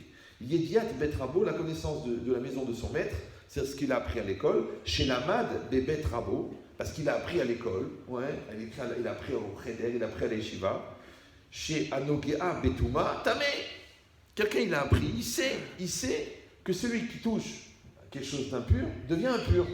Mais il le sait. Tu lui demandes, tu le sais? Il dit, bien sûr, je le sais. Bien sûr, je le sais. Mais bien sûr, mais tu es fou, quoi. Dis-moi, je suis religieux. Ça veut dire quoi, ça? Tu crois qu'on est des païens? Mais bien sûr, on sait très bien. Mais on connaît la Torah. Eh oui, quelqu'un qui touche un truc impur devient impur. Ok. Donc, il a appris à l'école. Ça s'appelle la connaissance en français. Il dit, Ve'u yodea, attention, regardez bien. Ve'u yodea, she'irgish she'naga. Ouais. Et il sait qu'il a senti qu'il a touché. Vous me suivez ou non? Il est passé à côté d'un reptile, ou il est passé à côté d'un mort. Il sait qu'il a touché, donc il a senti qu'il a touché, et il sait qu'il a senti. Parce que aussi je peux passer à côté sans me rendre compte que j'ai touché un mort. Ça va ou non? Donc lui, il sait que celui qui touche quelque chose d'impur devient impur, et il sait qu'il a senti qu'il a touché. Aval, regardez Rachid, aval, lo idbonen la sum libo shinitma. Il n'a pas réfléchi de prendre à cœur, c'est-à-dire de prendre conscience, qu'il est devenu impur. C'est bizarre, non? Il sait que celui qui touche quelque chose d'impur est impur. Il sait qu'il a senti qu'il a touché. Mais il n'a pas senti qu'il est devenu impur. Il n'a pas compris qu'il est devenu impur. Comme si l'information, elle n'est pas remontée à son cerveau. Et dans tout, c'est pareil. Comme quelqu'un, il sait qu'il ne fout rien, mais il ne comprend pas pourquoi on ne veut pas le payer. Mais tu n'as rien foutu. Mais attends, je suis venu tous les jours. Tu as bien vu, j'ai pointé, c'est marqué 8h, 19h, tous les jours. Ok, mais tu fous rien. Tu restes assis dans ton ordinateur, tu joues avec ton truc, tu appelles les appels entrants soi-disant, tu fais rien. Tu n'as rien foutu pendant 30 jours. Après, tu viens, tu me dis, bon, alors, comme prévu, 2850 € de salaire. Mais salaire de quoi? Ben, tu me payes. Mais tu es venu pour faire de la présence, c'est pas une halte garderie ici, papa. C'est un travail. Moi, je te paye, toi, tu travailles. Maintenant, tu as plus ou moins de hatzlaha. C'est bien, je te paye. Mais quand tu travailles, mais quand tu fous rien, et il y a la caméra, elle est branchée là. On te voyait toute la journée en train de jouer avec les jeux d'ordinateur. Tu veux que je te paye pourquoi? Ben, je suis venu. Donc le mec, écoute bien, il sait que celui qui est payé, qui travaille est payé. Il sait que celui qui ne travaille pas n'est pas payé. Il sait qu'il n'a rien foutu, mais il ne comprend pas pourquoi tu ne le payes pas. Mais pourquoi tu ne payes pas? Mais je suis ton employé, mais je vais t'attraquer au prud'homme. Mais prud'homme, mais t'as rien foutu. C'est ce qui est marqué ici dans Rachi. Ouais. Il a la yédia, il a la connaissance. Les gens, ils savent. Moi, j'ai dit une phrase un peu violente. J'arrive. Ouais. C'est que, vous savez, il y a des gens, à chaque fois que tu leur parles, ils te disent « je sais ». Vous voyez cette phrase? Ouais. Tu sais, on fait attention à ton fils, je l'ai vu traîner dans des coins, j'ai l'impression qu'il est en train d'acheter de la bœuf. Mais je sais, mais je me que tu crois. Bon, tu sais, j'ai senti que ta femme, elle n'est pas bien, que ton mari, en ce moment, il n'est pas net et ça. Mais je sais, je sais. Mais tu sais que c'est assourd, le Shabbat, de découper le sopalin. Mais je sais, tu crois que je suis goy ou quoi? Toute la vie, le gars, il a dit je sais. Toute la vie. Mais alors, c'est quoi le pire qui peut arriver à quelqu'un que toute sa vie, il a dit je sais? Il va dire je sais que je ne sais pas. Bon, ça fait un peu gamin. Non, c'est quoi? C'est qu'un jour, il va dire si j'avais su. Moi, je vois des gens, ils voient mon cours sur le Shalom Bayit, mais si j'avais su, j'aurais pas divorcé. Ils écoutent le cours sur les parents. Si j'avais su, j'aurais éduqué. Ils voient le cours sur la bracha. Si j'avais su, j'aurais été honnête. Ils voient le cours sur Mida Keneged Mida. Si j'avais su, j'aurais fait attention. Je comprends pas. Comment un mec que toute sa vie, il a dit je sais, à la fin, il dit si j'avais su. Donc ça veut dire qu'il ne savait pas. Oui, non, oui, non. Alors, je vous dis pourquoi. Parce qu'il y a une différence entre savoir au niveau culturel, ouais, tu sais qu'il faut payer, tu sais qu'il faut travailler, tu sais que c'est impur, tu sais que c'est sur Shabbat, tu le sais, mais tu transgresses à l'aise. Le mec qui vient en voiture Shabbat à la synagogue, il écoute un des pirim de Yerushalayim, et en même temps il chante. Salut Victor, tu montes? Ah non, c'est samedi, excuse-moi. Enfin, après tu dis, mais comment ça se fait que le rabbin il me laisse pas toucher le vin du kidouche? Mais tu t'es pas Shomer Shabbat. Moi je suis pas Shomer Shabbat. Tu sais qui c'était mon père? Le grand rabbin de Marrakech. Tu sais que c'était ma mère? La Solika, la tzadikette de Meknes. Et toi, t'es qui, toi? Converti. T'es qui, toi? Baal Teshuvah. On est une grande famille, Baba, nous. Ok, t'es une grande famille, mais t'es pas Shomer Shabbat. C'est quoi pas Shomer Shabbat? On fait le kidouche. Ok, on regarde la télé juste après. Ok, on sort en boîte. Mais ça, c'est pour la santé. Ça n'a rien à voir. Tu vois que le gars n'est pas dérangé qu'il y ait une incohérence entre sa connaissance et son vécu. Ça ne dérange pas. Moi, j'ai vu des gens qui trompent leur femme, d'accord? Et quand tu leur dis, viens, on va en parler à ta femme, le mec, il dit, mais ça va pas. Il regarde des films bizarres, et quand je lui dis, mais viens, on en parle avec tes enfants, parce que tu penses que c'est important, il dit, Chaz v'Shalom. Chaz v'Shalom. Mais Chaz v'Shalom, que quoi? Que les gens le sachent? Ou Chaz v'Shalom que tu le fais? J'ai pas compris, qu'est-ce qui est grave? Des fois, j'ai du mal, j'essaie de m'adapter, parce que mes études de zoologie se sont arrêtées très tôt. Qu'est-ce qui est grave? Ouais, que tu le fais ou qu'on le sache. C'est ce qui est marqué ici. Il a dit, regardez, les mots de Rachi, ils sont violents. Il y a un an de psychologie là-dedans, dans ce Rachi-là. Ouais. Il a dit, il a appris à l'école que celui qui touche quelque chose d'impur devient impur. Donc il a la connaissance. Les gens, les trois quarts des gens, ils savent. Après, il sait qu'il a senti, qu'il a touché. Si tu lui demandes, t'as touché? Il dit oui, j'ai bien l'impression que j'ai touché. Oui, je suis sûr. Maintenant que tu me le dis, j'ai touché. Mais lo itbonen la sum libo chez l'itma. Lo itbonen, c'est quoi itbonen? L'itbonen en hébreu? Je vous explique. Si vous voulez partir, apprenez l'hébreu. Si vous voulez rester, apprenez l'arabe. Mais apprenez une langue, d'accord? Donc les hitbonen, ça veut dire réfléchir. Mais c'est intéressant que les hitbonen, ça vient de bina, ça vient de bonnet. Bonnet, c'est quoi bonnet? C'est un signe ostentatoire. Non, bonnet, c'est construire. Même en français, on dit, c'est un raisonnement construit. D'accord? Donc les hitbonen, c'est que ton raisonnement, il suit une logique dont toutes les transitions sont établies de manière rationnelle et dont tous les principes fonctionnent de manière claire et vérifiée et vérifiable. Ça s'appelle les hitbonen. Maintenant, qu'est-ce que ça veut dire quoi? Que le gars, il sait que celui qui touche quelque chose d'impur, il est impur. Il sait qu'il a touché, mais l'autre hitbonen, ouais, il n'a pas réfléchi, il n'a pas construit. Donc Rashi ici, il est en train de te dire que ce qui fait qu'une réalité, elle est prise à cœur par la personne, c'est la bina. Parce qu'il y a beaucoup de gens qui disent, écoutez, franchement, je n'ai pas réfléchi. La vérité, je sais, je l'ai trompé, ça a duré des années, fausse carte bleue, mensonge, organisation, mais je n'ai jamais réfléchi, je ne me rendais pas compte de la gravité, je sais que c'était assourd, mais je me disais, bon, le bon Dieu, il me comprend, il sait que j'ai une femme difficile. Je dis, quoi, tu n'as pas réfléchi? C'est quoi réfléchir? C'est très intéressant. Le miroir réfléchit.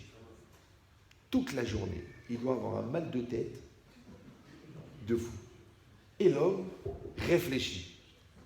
Maintenant, pourquoi le mot réflexion, c'est le même pour le miroir et pour la personne? Quand on dit j'ai une réflexion intellectuelle, hop, c'est une réflexion. Quand tu dis le miroir permet de réfléchir l'image qui est en face, c'est une réflexion. Pourquoi c'est le même mot? Alors je vous donne l'idée. Par exemple, vous êtes là. Vous me voyez? Oui, non? Vous me voyez. Sinon, il faut acheter un chien. Donc, vous me voyez. Moi aussi, je vous vois. OK. Maintenant, là, quand je vous vois, c'est que votre image, elle se reflète sur mon fond de l'œil. Et mon fond de l'œil, il récupère cette image dans mon cerveau. Et mon cerveau, il me dit, tu es à Pantin en train de donner un cours. Ça va? Super. Mais si je ferme les yeux, j'ai plus votre image qui se reflète dans le fond de mon œil. Mais par contre, je vous ai encore ici parce que ma mémoire instantanée, elle a capté cette image. Et moi, en me concentrant, je peux retrouver cette image. Mais là, je ne suis plus en train de voir votre image. Je suis en train de réfléchir votre image. Ça va? Donc si vous, pendant ce temps-là, vous levez, vous changez de place, vous mettez des perruques et des... Moi, pour moi, je reste sur mon image que j'ai réfléchi. Pas l'image que je vois. Oui? Non? Donc l'image que tu vois, c'est l'image que tu vois. L'image que tu réfléchis, c'est l'image que tu réfléchis. Super. Donc quand on dit à quelqu'un, tu sais, tu devrais réfléchir, ça veut dire quoi? Ça veut dire que tu devrais tenir compte de non pas seulement l'image que tu vois, mais aussi l'image que tu fabriques dans ta tête. Parce que c'est quoi une réflexion? C'est exactement comme un miroir. C'est quoi un miroir? C'est une vitre avec une feuille de métal, très fine, collée. Pourquoi on met une vitre? Vous savez pourquoi? C'est pour qu'elle soit lisse, elle soit droite. Quand elle est droite, elle va renvoyer, elle va capter les photons et elle va me faire une image. C'est le reflet. Si elle est froissée, le papier à lui, il va refléter, mais tu n'arrives pas à voir dans le reflet, bien qu'il reflète, parce qu'il n'est pas droit. Donc en vérité, la vitre, elle sert seulement à tenir droit. Donc le principal, c'est le métal qui va envoyer l'image. Ok. Maintenant, j'ai devant moi le reflet et la personne en face du reflet, qui se trouve accessoirement être moi, quand je me regarde dans le miroir. Ok. Maintenant, là, c'est le reflet et ça, c'est la personne. Maintenant, quand moi, attention, je suis en face de mon fils, par exemple, je le vois tous les jours, mais je peux le voir sans le voir. Comme des fois, tu es en train de réfléchir, il y a un mec qui passe devant, il dit alors tu dis pas bonjour, ah, excuse-moi, je t'ai pas vu. Quand tu m'as pas vu, mais je suis passé devant toi, je t'ai vu sans te voir. Tu peux aussi voir tes enfants sans les voir. Pourquoi? Parce que tu n'as pas capté une image pour dire attends, stop, je regarde, je ferme les yeux, je dis c'est mon fils, j'ai un devoir, je suis un papa, j'ai une obligation. Et ça, qu'est-ce que je suis en train de faire? Je suis en train de réfléchir mon fils. Donc je ne réfléchis pas à partir de ce que je vois, je réfléchis à partir du reflet que j'ai capté en moi. Ça va? Si je le fais assez régulièrement, je vais me rendre compte de la différence entre l'image que j'ai en tête et l'image qui est devant de moi, et donc je vais me rendre compte que mon fils, il grandit. Comment tu le sais? Par exemple, si tu t'énerves, par exemple, ton fils dit papa, je sors ce soir. Toi, tu cries quoi? Dire quoi tu sors? Mais tu crois où toi? Tu crois qu'au Maroc on sortait comme ça? Si ça veut dire quoi? Mais je t'excommunie, je te pourris, je te détruis, je te maudis. Alors l'enfant il dit papa, j'ai 28 ans. Il dit déjà? Maintenant toi, comme depuis l'âge de 8 ans, tu n'as pas réfléchi, donc tu lui parles comme un gamin de 8 ans. Mais il a 28 ans. Et je vous rappelle qu'avec un enfant de 8 ans, on impose, à 17 ans, on discute, à 20 ans, on négocie. Et parce que c'est un homme. C'est pareil ta fille. Elle a grandi, c'est devenu une femme. Toi, tu la regardes, tu dis, allez, arrête, allez, va dans ta chambre. Hamara, baisse les yeux. Mais attention, parce que l'autre, là-bas, dans le métro, il lui dit, lève les yeux, tu es magnifique. Et toi, tu lui dis, baisse les yeux, Hamara. Mais attention, hein. Tu crois qu'elle va aller chez celui qui lui baisse les yeux, celui qui lui lève les yeux. Après, tu dis, oui, quelqu'un lui a ouvert les yeux. Tu deviens intelligent. Je me dis, oh non. Donc, si tu vois que ta fille, elle a mis une jupe un peu courte, tu peux pas lui dire, c'est quoi cette jupe? On dirait un truc pour les filles des rues. Non. Tu dis, ça va, chérie? Ah, bonjour, mon amour. Oh, mais c'est une nouvelle jupe. Elle est magnifique. Extraordinaire. Viens t'asseoir avec moi dans le canapé. On va discuter. Alors, la fille, elle s'assoit. Évidemment, quand elle s'assoit, la jupe, elle remonte, puisqu'elle avait pris juste. Et elle, qu'est-ce qu'elle fait? Elle tire sur la jupe pour cacher ses genoux. Ou mieux, si affinité. Tu dis, chérie, pourquoi tu tiens ta jupe? Tu vas te faire mal à l'épaule. Elle dit, parce qu'elle est trop courte. Ah, elle est trop courte? Ah, pourquoi tu la mets? Si tu lui dis, c'est quoi cette jupe de fille des rues? Elle va avoir une haine contre toi, elle va partir avec Christian, qui est tolérant. Ouais. Mais si tu lui dis, pourquoi tu tires la jupe? Et qu'elle te dit, parce qu'elle est trop courte, tu dis, elle est courte? Ah, tu dis, ouais, papa, je ne me rendais pas compte. Ah, l'osam t'enlève. Ouais. Tu n'as pas mis ton cœur que la jupe, elle est courte. C'est pareil. Toi, tu insultes la femme qui t'a fait 5 enfants. Tu dis, mais chérie, mon amour, ok, t'es énervé, t'es fatigué, mais là, t'es en train d'insulter la mère de tes enfants. Oui, mais ça veut dire, tu sais comment ceci se passe, et tu m'énerves, et tu me pousses à bout. Ok, mais tu es en train d'insulter la mère de tes enfants. Après les nerfs, après les cris, après les réconciliations, tu dis, mais comment t'as fait, chérie? Comment t'as fait pour sortir cette khra de ta bouche, alors que moi, je t'ai sorti des diamants de mon corps? Alors il dit, l'os un petit lève. J'ai pas réfléchi, je me rendais pas compte. Et c'est ça qu'on veut. On veut que tu sois Sam lève. Maintenant que tu sais que c'est pas bien de le faire, et que tu sais que tu es en train de le faire, mais tu n'arrives pas à te retenir de le faire. Donc, tu n'es pas en train de vivre ta vie. Et c'est ça le korban. Pourquoi on doit amener un korban? Vous savez ou non? Vous savez ce que c'est un korban, non? Un sacrifice. Quand quelqu'un il a fait une faute dans la Torah, s'il a fait une faute volontaire, il est méside, il est volontaire, donc il n'y a pas de korban, il n'y a pas de sacrifice. Mais s'il a fait une faute involontaire, alors la Torah elle a dit qu'il fera teshuva et il amènera un korban, Bezrat Hashem, bientôt dans le 3e Beth Amikdash. Maintenant, un korban c'est quoi? Un korban c'est un sacrifice, d'accord? Pourquoi je dois amener un korban? Pourquoi? Parce que j'ai fait une faute involontaire. Ils disent les commentaires, ils me disent je ne comprends pas. Le gars qui a fait une faute volontaire, il n'amène pas de korban, il n'amène pas de sacrifice. Mais celui qui a fait une faute involontaire, il doit amener un sacrifice. Ah, il y a un système qui ne marche pas. Ça va pas, non? Oui, non. C'est bizarre, non? Alors, il faut régler l'histoire. On va rafraîchir les idées. Quand quelqu'un fait une faute volontaire, il n'amène pas de sacrifice. Pourquoi? C'est lui le sacrifice. On va le sacrifier. Ouais. Et quand il a fait une faute involontaire, pourquoi il doit amener un sacrifice puisqu'il n'a pas fait exprès? Alors, vous savez pourquoi est-ce qu'on punit quelqu'un qui n'a pas fait exprès? Vous savez ou non? Parce qu'il n'a pas fait exprès.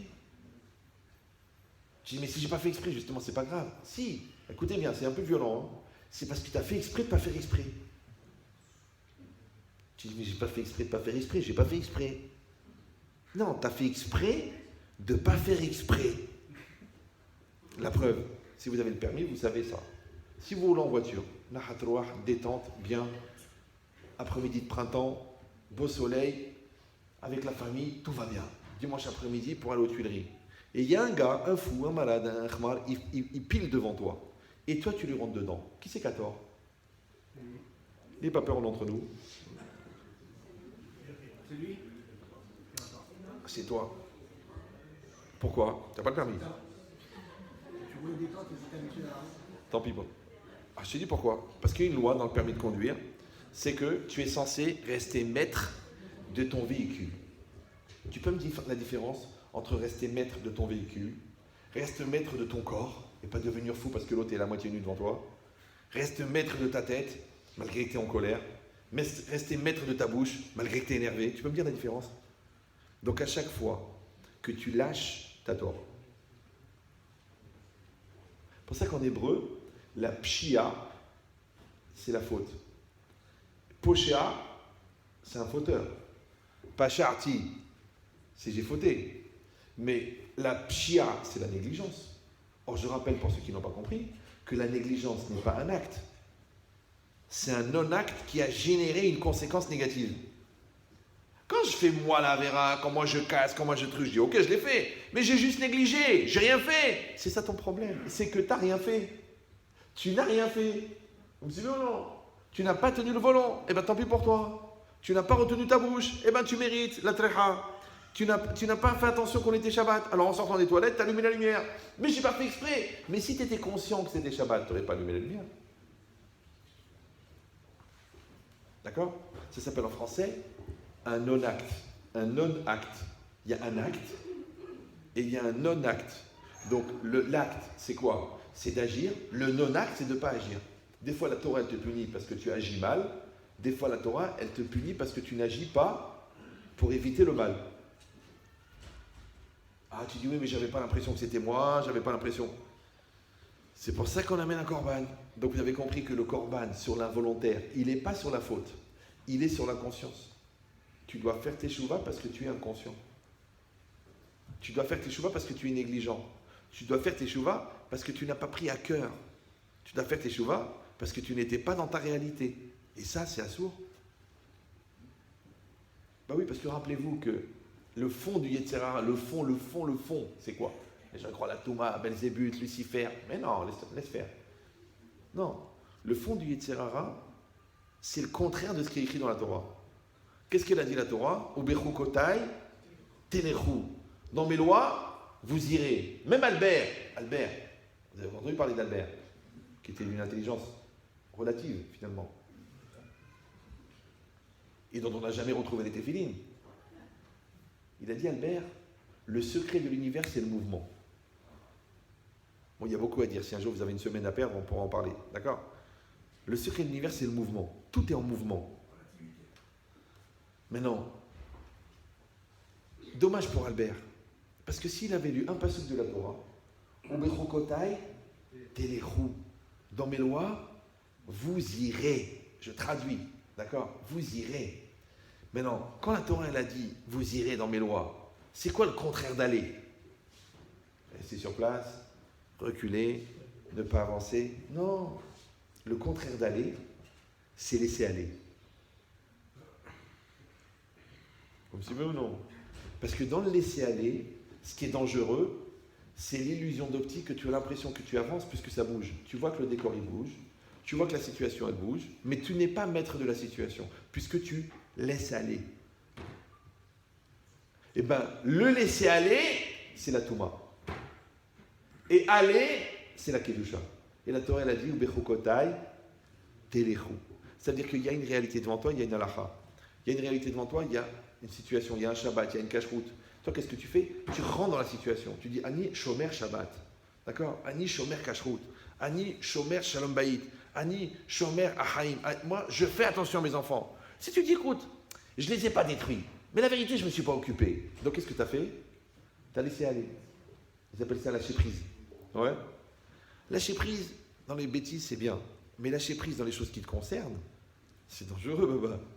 Tu vois le mec, il est au volant avec 4 enfants à l'arrière à 140 sur l'autoroute, il dit, tu sais quoi, mon psy m'a dit que je dois lâcher prise. Mais t'es fou, toi. Tu tiens le volant. Vous me suivez ou non? Faut pas lâcher prise maintenant. Ta femme me dit, tu m'aimes ou tu m'aimes pas? Oh, tu sais quoi, je crois que je vais lâcher prise. Mais non, dis-lui, je t'aime. Oh, je lâche prise. Donc ça, c'est quoi ça? C'est le laisser aller. Le laisser aller, c'est la racine de la Touma. Pourquoi? Parce que quand quelle différence entre un nageur qui est en train de descendre la rivière en nageant et un cadavre qui est en train de descendre la rivière en flottant? Les deux, ils descendent la rivière. Les deux, ils voient le même paysage. Mais il y en a un qui est en train de nager et il y en a un qui est en train de flotter. Celui qui flotte, il descend la même rivière que toi. Mais toi, tu nages. Quand tu nages, tu es en train de vivre ta vie. Quand tu flottes, c'est que ta vie elle est déjà finie. Maintenant, les gens qui flottent en étant morts, les pauvres, la Rahman, qu'Hachem les accueille. Mais les gens qui flottent alors qu'ils sont vivants, tu ne peux pas nager. Non, tu sais, je me laisse aller. Je me laisse aller dans la lourdeur. Je me laisse aller dans la bêtise. Je me laisse aller dans mes nerfs. Je me laisse aller dans mes peurs. Je me laisse aller dans mon ignorance. Mais la vie, elle passe, Baba. Non, je m'excuse, hein. Donc vous prenez pas mal. Mais la vie, elle passe. Vous savez ça ou non? Moi, je vais dire, ah, mais non, c'est rien, ça va, j'ai pas envie de réfléchir, ça me saoule, je verrai plus tard. Alors les jeunes, ils disent, j'ai pas envie de réfléchir maintenant, je réfléchirai plus tard. Les vieux, ils disent, non, le présent m'intéresse pas, c'est le passé qui m'intéresse. C'est pour ça qu'ils ont créé Radio Nostalgie, pour eux. Ouais. Ça s'appelait Yahsra. D'accord? Donc si les jeunes, ils parlent du futur, ils ratent leur présent. Si les vieux, ils parlent du passé, ils ratent le présent. Alors qui c'est qui s'occupe du présent?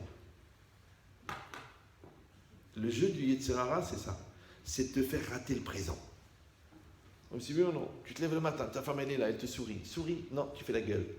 Parce qu'hier, elle a dépensé 100 euros. Mais un divorce, ça coûte 30 000 euros. Tu es loin du compte. Donc tu lui dis bracha. En plus que quand elle dépense, en fait, elle va oublier, j'ai Hachem à te donner plus. Donc c'est bracha.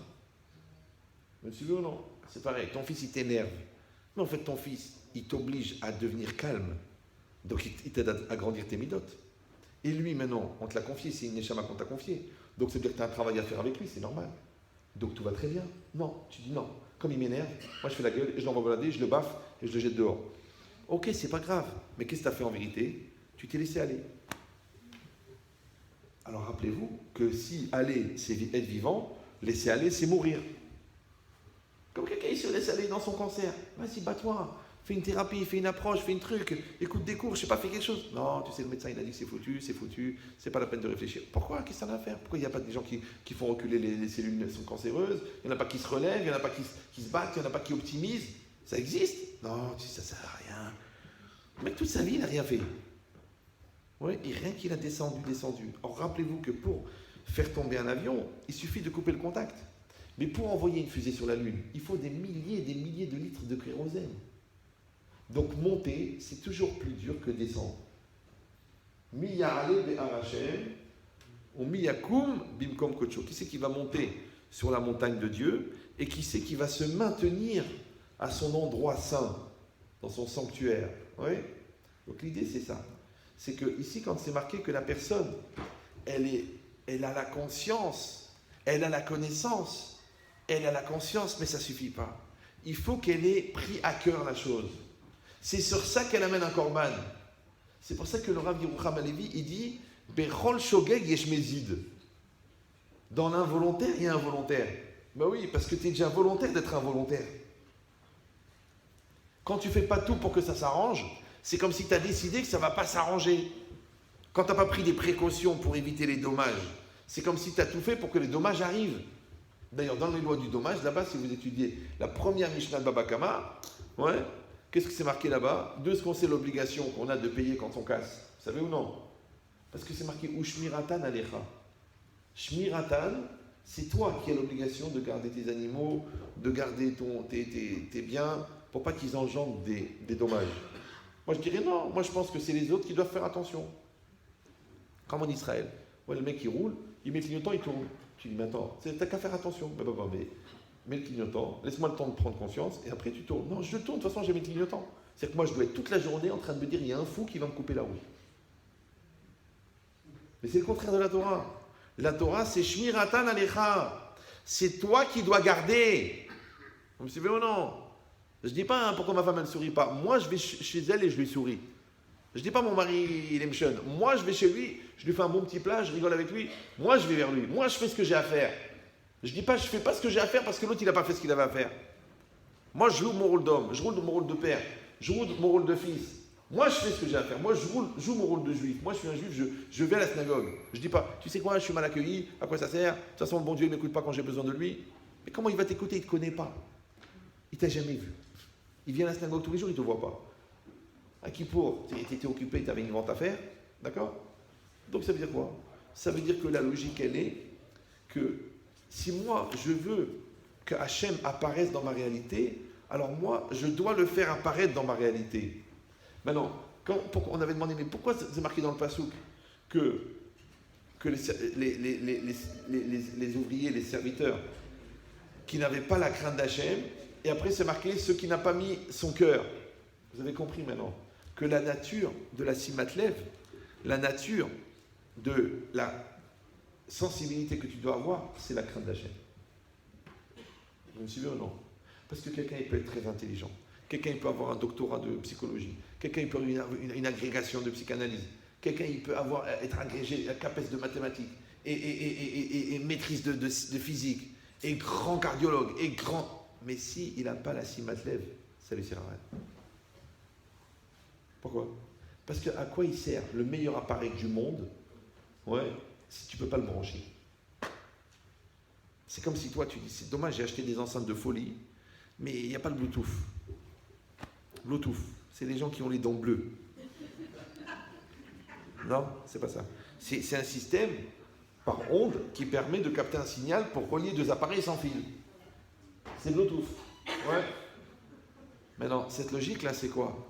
C'est que toi, il y a une femme ici, il y a un mari ici, mais il n'y a pas le Bluetooth. Il y a des enfants ici, il y a des parents ici, mais il n'y a pas de Bluetooth. Il y a la Torah ici, il y a toi ici, mais il n'y a pas le Bluetooth. Il faut installer le Bluetooth. Alors, comment on appelle le Bluetooth? Ouais, le Bluetooth, c'est Yirat Shamayim. Les gens ils disent non, c'est une question de connaissance, ils apprennent. Là, tu vas te dire non, c'est une question de prise de conscience, ils sont conscients. Il y a des gens qui vont dire non, c'est une question de milieu. Je suis dans un bon milieu, grâce à Dieu, je suis dans une communauté orthodoxe. Non, ça ne suffit pas. Il faut que tu aies la Yirat Shamayim. Qu'est-ce que c'est la Yirat Shamayim? C'est quoi la crainte du ciel? La crainte du ciel, écoutez bien, en résumé, c'est une conscience exacerbée de l'existence et de l'intervention divine dans le monde. C'est-à-dire que tant que toi, que ta connaissance, elle reste une connaissance, que ta sensibilité, elle reste une sensibilité, mais qu'elle ne te rentre pas en toi, c'est zéro. Zéro. Tu peux passer à côté de ta vie. Toujours, je racontais quand j'étais à Bachour, alors pendant les vacances, parce que nous, à partir de l'âge de 15 ans et demi, on n'a plus demandé d'argent à nos parents. C'est fini. On savait qu'ils travaillaient comme des fous, on travaillait pendant les vacances. Et si on a besoin d'argent de poche, nous, on travaille. Alors, on va dire, papa, donnez. Non, on n'a pas. On se débrouille. Ouais. Alors, j'ai travaillé pendant les vacances à la sécurité sociale, dans les bureaux, au service comptable. Et moi, maintenant, j'étais Bachour Yeshiva. Donc, j'étais avec ma chemisette, et j'avais mes tzitzit, et j'avais ma kippa, et j'avais mes pailleus. Une belle kippa, Ziana. Et le premier jour, je travaille, un gars, il vient comme ça, un petit nerveux, je me rappelle, un peu, pas très grand, gros comme ça, et chauve et nerveux. Il vient. Monsieur, oui, vous savez que c'est une administration publique? Je dis oui. Il m'a dit, mais pourquoi vous mettez le qui peut le? Qui peut le? Moi, j'ai compris qui peut le plus, peut le moins, d'accord? Je dis, parce que je suis juif, orthodoxe et religieux. Il faut préciser, parce que c'est pas évident. Ouais. Il me dit, moi aussi je suis juif. Athée et communiste. Ah, je dis, fois chez les mares, fois tanefesh, fois tagouf. El narefanalo, el narefanalo, el narefanalo. Je dis, je comprends pas. Pourquoi vous mettez ça? À quoi ça sert? C'est de la provocation. Je dis, attends. Je dis, écoutez, monsieur, j'ai un problème. Comme ça, je lui racontais, comme ça, je lui parlais. Je dis, j'ai un problème. Il me dit, pourquoi? Moi, Béhémet, ça faisait à l'époque, en première, deuxième, ça faisait à peu près 2 ans que je mettais la kippa toute la journée. D'accord? Avant, je la mettais pour les prières. Quand j'ai fait une vraie teshuva, j'ai mis la kippa sur la tête. Je ne l'ai plus enlevée. Je dis, moi, ça fait 2 ans que je mets la kippa toute la journée. Et la vérité, Béhémet, je l'ai oubliée. Elle tient très très bien, c'est une spéciale. C'est-à-dire, elle ne bouge pas. Non, il y en a, ils ont une kippa, tac, dès qu'ils voient une goya, hop, ils sautent. Mordechai, Kevin, trac, transformation. Moi, je peux pas, j'arrive pas. La barbe, c'est pareil, je peux pas l'enlever. J'ai perdu le libre arbitre. Obligé, d'accord? Donc, je lui dis, moi, la vérité, je mets la kippa tous les jours, je la sens même plus. Je me lève le matin, je m'endors, je me réveille, je pars, je me lave la figure, je vais au travail, je fais la prière. J'ai la kippa, j'ai même oublié que j'ai la kippa. Je dis, vous êtes communiste, ashkénaze, non religieux, anti-religieux. Ça fait 40 ans que vous êtes comme ça. Et quand vous voyez ma kippa, ça vous énerve. Ça veut dire que vous êtes plus sensible que moi. Or, puisque la sensibilité, la religiosité, elle se mesure à la sensibilité, donc vous êtes plus religieux que moi. Je suis jaloux de votre sensibilité, parce que moi, ça ne me fait plus rien, et vous, ça vous énerve. Il m'a regardé là. On sentait que ça faisait longtemps qu'il n'avait pas utilisé son cerveau. D'accord, mais c'est quoi l'idée? L'idée, c'est qu'une personne, malheureusement, elle perd la sensibilité. Vous savez, on se marie, mon amour, mon cœur, ma vie, ma douceur, ma joie, les premiers bisous. Et après 23 ans de vie commune, c'est près à la limite du secourisme. Tu dis alors, tu me fais le bouche à bouche, pourquoi tu vas t'évanouir? C'est difficile de garder la vibration, les papillons, ils les appellent, ouais. Après 20 ans de mariage, c'est une maladie, ça s'appelle la routine, d'accord? Et c'est pareil aussi là, dans la Kedusha, quand tu fais tes chouvas, c'est fort, c'est puissant, c'est... Et après, tu sais, maintenant grâce à Dieu, on est religieux, on est dans les bons endroits, on est avec le raveur baba et le truc, et tu perds la kavanah dans la prière, shifhala, l'étude toutes les semaines, n'en parlons pas. La cacherou, tu dis, comme je t'en prie, c'est marqué cacher en hébreu, mais c'est marqué hazir. Ah oui, excuse-moi. D'accord. Où est partie la sensibilité? Alors je te dis la logique. La sensibilité qui n'est pas entretenue, elle s'évanouit. L'amour qui n'est pas entretenu, la passion qui n'est pas entretenue, l'intérêt qui n'est pas entretenu, elle s'évanouit. Pourquoi? Parce que qu'est-ce qui manque? Il manque Simatlev. Mais c'est quoi Simatlev? On a dit, c'est Simatlev de Yirat Shamayim. C'est-à-dire, toi, tu dis, qu'est-ce qu'elle dit la Torah sur ce sujet? Ouais, comment la Torah, elle dit comment... C'est pas que tu fais Netilat parce que ton père il t'a dit fais Netilat. Tu apprends la Lacha, tu regardes le Mishnah Berurah, tu regardes le Kitsur, tu regardes le Likutei, il y a le Kutz Yosef. Et tu sais que tu apprends, quand tu apprends la Lacha, tu fais pas Netilat de la même manière. Pourquoi? Parce que tu as mis ton cœur dedans. D'accord? Quand tu t'assois dans la soukha, c'est pas que tu t'assois dans la soukha, tu dis, écoutez, allez, s'il vous plaît, ne partez pas comme ça à la maison, restez 5 minutes, on va faire un petit kidouche, ceux qui peuvent, faites Netilat, et prends voir d'une miette de islamette là, en dessous de la soukha. Mais non, baba, tu vas étudier la Lacha de la soukha, tu vas étudier la Gemara soukha, tu vas étudier la Mishnah soukha, tu vas étudier le soukha dans le Chumash, tu vas étudier la soukha dans le Zohar, tu vas étudier la soukha dans la Chassidoute, tu vas voir que c'est pas la même soukha. C'est pas la même soukha. C'est normal. Et dans tout, c'est pareil. C'est qu'en vérité, c'est toi, ton apprentissage, qui donne la dimension spirituelle à la chose. Parce que tu as mis la Hirat Shamaïm dedans. Si tu ne mets pas la crainte d'Hachem dedans, ça ne marche pas. Et le couple, c'est pareil. Les gens, ils croient à la psychologie, l'impact, le relationnel, la communication, l'échange. Non. Ça, c'est évident, ça, c'est goy. Toi, tu dois communiquer avec ta femme parce que c'est une mitzvah de communiquer avec elle. Toi, tu dois lui faire du bien parce que c'est une mitzvah de chesed. Toi, tu dois être bien avec ton mari parce que c'est une mitzvah de kavod. Maintenant, quelle différence entre faire du kavod parce que c'est bien psychologiquement ou faire du kavod parce que c'est une mitzvah de la Torah? La seule différence, c'est que quand tu le fais parce que c'est une mitzvah, tu impliques Dieu dedans. Du coup, Dieu, il devient partenaire de ton shalom bayit. Mais quand tu le fais parce que intellectuellement, psychologiquement, rationnellement, tu penses que c'est nécessaire, tu dis au bon Dieu, je me débrouille. Et Hachem, il te dit, de brasek. Débrouille-toi. Donc vous avez compris que la Simatlev, cet attachement-là qu'on doit avoir avec les choses, cette réalité qu'on crée au fur et à mesure qu'on la projette, ce lien-là, il doit être imprégné de crainte d'Hachem. Pourquoi? Parce que, comme il est tard et que je ne m'attendais pas à ne faire que 1/10 du cours, c'est pas grave. Mais je vous donne le secret, résumé.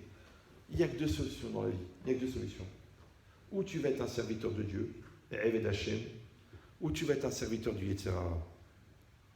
Bon, les gens, ils croient que serviteur du Yetzer Hara, c'est-à-dire d'être alcoolique, voleur, violeur, tueur, proxénète. Non. Tu peux être coléreux, tu peux être entêté, tu peux être bête, tu peux être ignorant, tu peux cumuler des névroses, des stress, tu peux t'amuser à accuser tout le monde, tu peux être parano. Tout ça, c'est Eved Satan. Vous me suivez ou non? C'est que quand toi, tu ne te donnes pas les moyens d'être un serviteur d'Hachem, automatiquement, pourquoi? Parce que pour être un serviteur d'Hachem, il faut que tu maîtrises ton Yetzer Hara, il faut que tu maîtrises ta peur, il faut que tu développes ta Emouna, il faut que tu développes ta crainte d'Hachem, il faut que tu apprends à respecter l'autre, il faut que tu luttes contre ta haine, contre ta rancune, contre ta bêtise, il faut que tu luttes contre la Touma, contre les mauvaises visions. Donc, tu as vu tout ce qu'il faut faire pour être un serviteur d'Hachem?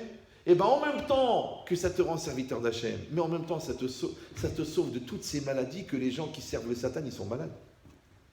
Et je peux vous dire qu'il y en a des maladies. Des tonnes et des tonnes. Moi, quand j'explique ça, les gens me disent, oh écoutez, oh, c'est encore Yetzirah, oh il a bon dos, Yetzirah. Ok, alors je vais dire, tu sais quoi, tu n'es pas avec le Satan. Bon, alors je suis quoi alors? Tu es schizophrène. Ah bon? Oui. Tu n'es pas avec le Satan, toi. Non, tu es bipolaire. Tu es pervers narcissique. Tu veux que je te dise les vrais mots? Les voilà les vrais mots. Donc quand la Torah, elle t'a dit, tu sais quoi? Ok, tu as des problèmes, ok, tu as du Satan. Mais bon, Hachem, on a des outils. On a la Kedusha, on a la mitzvah, on a la perpétuité d'être, on a le moussar, on a le travail sur soi, on a la construction des midotes, on a la lutte contre ses peurs, on a la lutte contre la négation, on a la lutte contre la touma. On a des outils que les autres nous envient. Je ne sais pas si vous comprenez, on a des outils incroyables. Et les outils, Raodon Kolo, cousin de Marco Polo, pour que tu puisses les utiliser, il faut qu'ils rentrent en toi. Donc ça va dépendre, est-ce que tu es Samlev ou tu n'es pas Samlev? Donc celui qui connaît rien de la Torah, il ne peut pas utiliser la Torah. Mais celui qui connaît toute la Torah, mais qui ne prend pas à cœur la Torah, elle ne rentre pas dans son cœur. Si elle ne rentre pas dans son cœur, elle ne rentre pas dans sa vie. Si elle ne rentre pas dans sa vie, il a les mêmes conséquences que celui qui ne connaît pas toute la Torah. Tiens, je comprends, avec tout ce que tu as étudié, tu arrives aux mêmes conclusions. Parce que tu n'as pas intégré. Parce que tu n'es pas devenu. Moi, combien de fois je me suis bagarré avec des rabbins? Bien sûr, j'ai fait attention. Tu étudies Chassidout, il faut vivre la Chassidout. Maintenant, pour bien comprendre Rabbi Nachman, ouais, il faut que tu ailles chercher la Gemara qu'il a ramené Rabbi Nachman. Et que tu ailles voir là-bas Rashi, comment il explique cette Gemara. Et avant ça, regarde la Mishnah qu'il a utilisée. Sinon, tu crois que tu as compris Rabbi Nachman. Tu n'as même pas compris de quoi il parle, même la traduction, tu ne l'as pas. Il faut apprendre. Tu vas apprendre les sikhot du Rabbi Lubavitch. Mais papa, c'est un très très grand Talmid Chacham, le Rabbi, que tu traduis en français, toi. Va étudier qu'est-ce qui a fait que le Rabbi il a dit comme ça. Parce que sinon, tu crois que le Rabbi il a expliqué la Gemara? Pas du tout. Le Rabbi t'a dit un hidouche bien au-dessus de la Gemara. Mais il faut déjà que tu connaisses la Gemara. Sinon, qu'est-ce que tu as compris? Et dans tout, c'est pareil. Tu crois que tu as compris ta femme? Parce que tu dis bonjour, bonsoir, chérie, qu'est-ce qu'on mange ce soir? On fait le 5e. Mais c'est pas de l'amour, ça. C'est de la cohabitation. T'as pris à cœur, t'as pleuré pour sa maladie, tu étais avec elle dans l'accouchement, tu avais mal à la tête quand elle avait mal à la tête, ouais, tu lui as massé les pieds quand elle avait des problèmes de circulation, tu avais des soucis pour elle. Non, alors pourquoi t'es marié? Eh ben écoute, on habite dans la même maison, on a un compte commun, on dort dans le même lit, mais c'est rien ça, c'est zéro. Donc tu n'as pas pris à cœur de faire un avec ta femme, tu n'as pas pris à cœur de faire un avec ton mari, tu n'as pas pris à cœur, vous deux, de faire un avec vos enfants, et vous cinq, vous n'avez pas pris à cœur de faire un avec Hachem. Alors dis-moi, cette vie-là, tu l'as vécue? Ou laquelle est passée devant toi? Après les gens disent, ah, vous savez, on ne savait pas, on n'a pas pris le temps, on ne s'est pas donné le cœur. C'est pour ça que quand tu arrives à un mariage, et tu vois un enfant, tu regardes ta femme, tu dis, c'est nous qui avons fait ça? Oui, c'est vous. Et là, allez-nous, là, Alechem, quand on aura un enterrement, ouais, et qu'on voit la personne qui est devant nous, on dit, attends papa, je voulais te parler, tout ça, c'est fini. Et tu dis, oh, je vais t'emmener en vacances. Je voulais au moins que tu vois New York. Et quand il était vivant, il fallait le faire. Maintenant, il est parti. Donc, je ne comprends pas pourquoi les gens, ils se réveillent quand c'est trop tard. Réveille-toi avant. C'est la même chose. Si quelqu'un il va dire, eh ben, écoutez, j'ai du mal, parce qu'on a tous d'autres priorités, ben, c'est facile. C'est pour ça que la Gemara dit que Rabbi Yochanan disait à ses élèves, il faut faire teshuva tous les jours. Non, il faut faire teshuva à la veille de sa mort. Alors les élèves leur disent, mais Rav, un homme, il ne sait pas quand est-ce qu'il va mourir. Il dit, il faut faire teshuva tous les jours. Là, c'est exactement pareil. C'est comme si tu dis avec ta femme, tu dis, écoute, c'est le dernier jour. Bon, alors t'as qu'à dire c'est le premier jour. Vas-y, kiffe. Tes enfants, c'est pareil, un jour ils vont partir. Et plutôt que tu crois, s'il va partir à l'Yeshiva Ktana, s'il va partir à l'Yeshiva, s'il va partir faire ses études à Madrid ou à Porto ou à Arbaba, et toi tu vas dire on les voit plus. Après, tombe amoureuse là-bas, elle revient, tu dis je me marie. Après, tu dis bon, ça ne dérange pas, on s'installe aux États-Unis, c'est fini, halat, il n'y en a plus. Après, une fois par an, ça va les enfants, ça se passe bien? Ah, tu montes les petits? Oui. Je dis comme c'est pas normal, j'ai donné toute ma vie, le mec je le vois une fois par semaine. Mais c'est comme ça la vie. Maintenant, écoute-moi bien, tu vas pas te plaindre de ce qu'ils sont pas là quand ils sont pas là. Par contre, tu peux te plaindre de ne pas optimiser quand ils sont là. Maintenant, pourquoi tu vas penser à s'occuper d'eux? Pourquoi tu vas penser à t'inspirer? Pourquoi tu vas penser à t'investir? Parce qu'il y a 6 matelev. Donc ça, c'est une activité active. D'accord? D'aller vers l'autre. D'aller, comme Moshe Rabbeinu, il a grandi dans le palais. Comment il allait être sensible à l'esclavage? Il a été avec ses frères. Nathan, Einav, Velibo, Liot, Metzer, Alehem. Il dit Rashi, il a mis ses yeux et son cœur pour souffrir avec eux. Pourquoi? Parce que quand il va leur dire sortir d'Égypte, ils vont me dire mais de quoi tu parles? Toi, tu as vécu dans le luxe, tu viens nous dire à nous la liberté. Donc tu ne peux transmettre quelque chose que si tu as vécu la même chose que lui. C'est comme si tu vas voir un déporté d'Auschwitz et tu dis bon, quand même, c'était pas si dur que ça. Et il dit c'était tellement pas dur que quand on l'a raconté en sortant de la guerre, les gens ne nous croyaient pas. Tellement que c'était dur. Ouais. Donc ça veut dire que tu ne peux pas comprendre quelqu'un tant que tu n'es pas à sa place. Mais si tu ne peux pas le comprendre, lui aussi ne te comprend pas. Donc tu ne peux pas y changer. C'est pour ça que toujours quand le gars m'appelle, il dit ah mais chérie, ma femme elle accouche, j'ai le droit de rentrer dans la salle? Je dis oui, tu rentres. Il me dit mais j'ai pas le droit de la voir quand elle est dénudée. Je dis oui, tu tournes la tête, tu te mets la tête contre le mur. Mais il faut que tu entends les cris qui te rentrent dans le cœur comme ça. Comme ça, après, plus tard, quand tu diras chérie, je t'en prie, passe-moi une bouteille, tu peux sortir la lessive. Tu ne diras pas ah, c'est ton rôle, c'est pas le mien. Rappelle-toi de l'accouchement. Parce que vous savez que les femmes n'ont pas de mitzvah d'avoir des enfants. Vous savez ça? Mais les hommes, oui. C'est que quand ta femme, elle crève, toi tu es le roi. Tu rentres à la synagogue, the big boss. Encore un garçon. Toi, ferme-la, t'as que des filles. D'accord? Comment tu vas friner alors que c'est elle qui crève? Donc je te dis, rentre dans la salle d'accouchement. Que ça te rentre. Tu l'entends. Tu sais que ça fait mal. Parce que la péridurale n'a pas marché. Elle avait boré, péridurale, ça n'a pas marché. Bon, alors maintenant, tu sais que c'est dur. Eh bien, tu vas devenir patient. Et tu vas être compréhensif. Et tu vas la gâter. Tu vas lui donner ce qu'elle mérite. Parce que la pauvre, elle a crevé pour toi. Et toi, c'est pareil. Quand ton mari passe toute la journée à se battre pour que vous ayez le confort à la maison, ne lui fais pas la gueule quand il rentre. Sous prétexte qu'il a refusé de te rappeler 2 fois alors que tu as envoyé 2 textos. Qui crèvent. Les textos... Tu sais qu'il est préoccupé, il a un impayé d'1 million d'euros. Un client qui l'a planté, il a toute sa boîte qui est en train de voler en l'air. Et toi, tu le saoules parce que tu voulais qu'il passe à l'hyper cachère pour prendre du lait. Mais peut-être qu'il avait d'autres soucis. Alors quand il rentre, il dit mon amour, mon cœur, ma vie, mon feu d'artifice, mon bouquet de fleurs, ma joie, ma lumière. J'en rajoute pour les maris frustrés. Comment ça a été aujourd'hui? Il va te dire la vérité, je ne sais pas quoi faire. On a été planté d'1 million. Oh, tu dis, heureusement que je ne l'ai pas insulté. Ouais, bon, ça là. Tu sais pourquoi tu ne l'as pas insulté? Parce que tu as pris à cœur que le Shalom Bayit, il est plus important que le texto. Donc, tu vois, tu as pris à cœur que le Shalom Bayit, il est plus important qu'elle a pris 4 kilos. Alors, elle a pris 4 kilos. Elle dit, j'arrive pas à te regarder, tu me dégoûtes, va demander au Rav Cellulite. Mais elle vient d'accoucher. 2 minutes. Ah, tu te débrouilles. Donc ça veut dire quoi? C'est que tu dois l'aimer plus que la cellulite. Et toi, tu dois l'aimer plus que ses nerfs. Et toi, tu dois l'aimer plus que sa mère. Ouais. Et tu dois l'aimer plus que. Et bien quand tu l'aimes plus que, c'est parce que tu as pris à cœur. Barabotaï, c'est ça la solution. Quand tu prends à cœur avec la crainte d'Hachem, la vie, elle est facile. C'est facile. Vous savez, les gens, ils étaient dans les camps de la mort. Ils ne se sont pas plaints. Et nous, on fait la gueule parce qu'il pleut. On se plaint parce que la maison, elle ne se vend pas au bon moment. Parce que l'autre, il n'a pas trouvé son chidour comme il fallait. Mais ils étaient dans les camps de la mort. Ils avaient perdu toute leur famille. Ouais, brûlés. Et ils ne se plaignaient pas. Pourquoi? Parce qu'ils avaient pris à cœur que ce qu'Hachem leur envoie, c'est ce qu'il leur envoie. Tu dis, j'ai envie de réfléchir. Tu vas réfléchir, tu vas devenir fou. Ils n'ont pas réfléchi. Et bien, au Hachem, ils sont installés, ils ont remarié, ils ont refait des enfants, ils ont eu des familles de milliers. Parce que les chassidim, chaque enfant, il a 10. Donc imagine maintenant, au bout de 50 ans, combien ils ont d'enfants dans la famille. Ouais. Alors tu dis, alors ils ont perdu 10 dans les camps, et maintenant, il faut un mariage, il y a 1000 places, il n'y a que la famille, ils ne peuvent même pas prendre des invités. Alors, tu vois, il y a la bracha. Pourquoi? Parce qu'ils ont pris à cœur. Ils ont accepté B'Elev Shalem B'Simcha. La porte de la bracha s'est ouverte.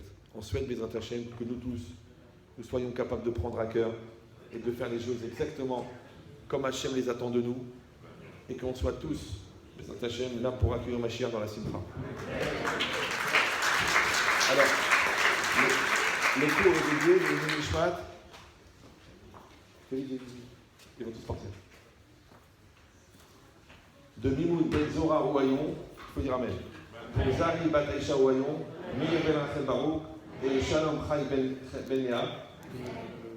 Il y a quelqu'un qui m'a dit Raphaël Ben Aïcha. Ben Aïcha. Et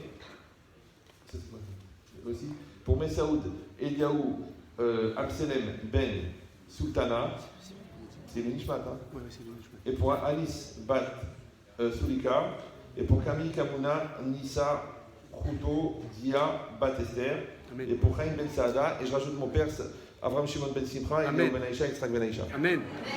Amen. Et Yaakov Ben Rachel, les gens décédés, Amen. pour Yaakov Ben Rachel. Et toutes les personnes auxquelles vous pensez. Et à Mavdil Ben Chaim Mimeti, on va demander aussi que le cours soit dédié pour la réfoua Shelema de tous les malades d'Israël. Maintenant, je vais vous citer que des gens graves. Donc, il faut faire un bon Amen. Pour le Rav Chaim Zvi Ben Sarah. Amen.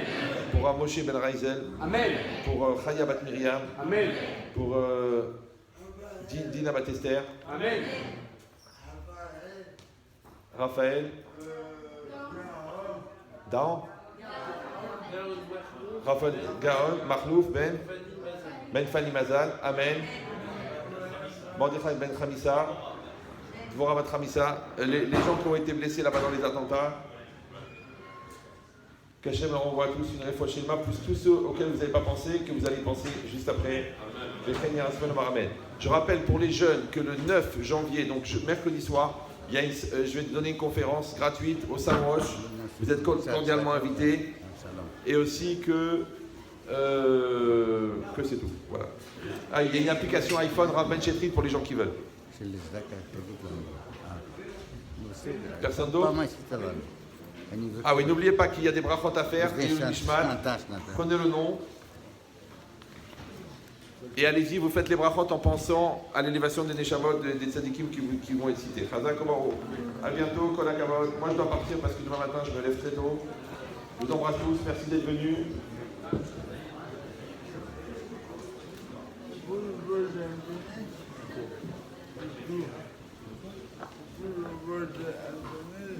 On va sur Internet. Je voulais dire que Meyer il va beaucoup mieux.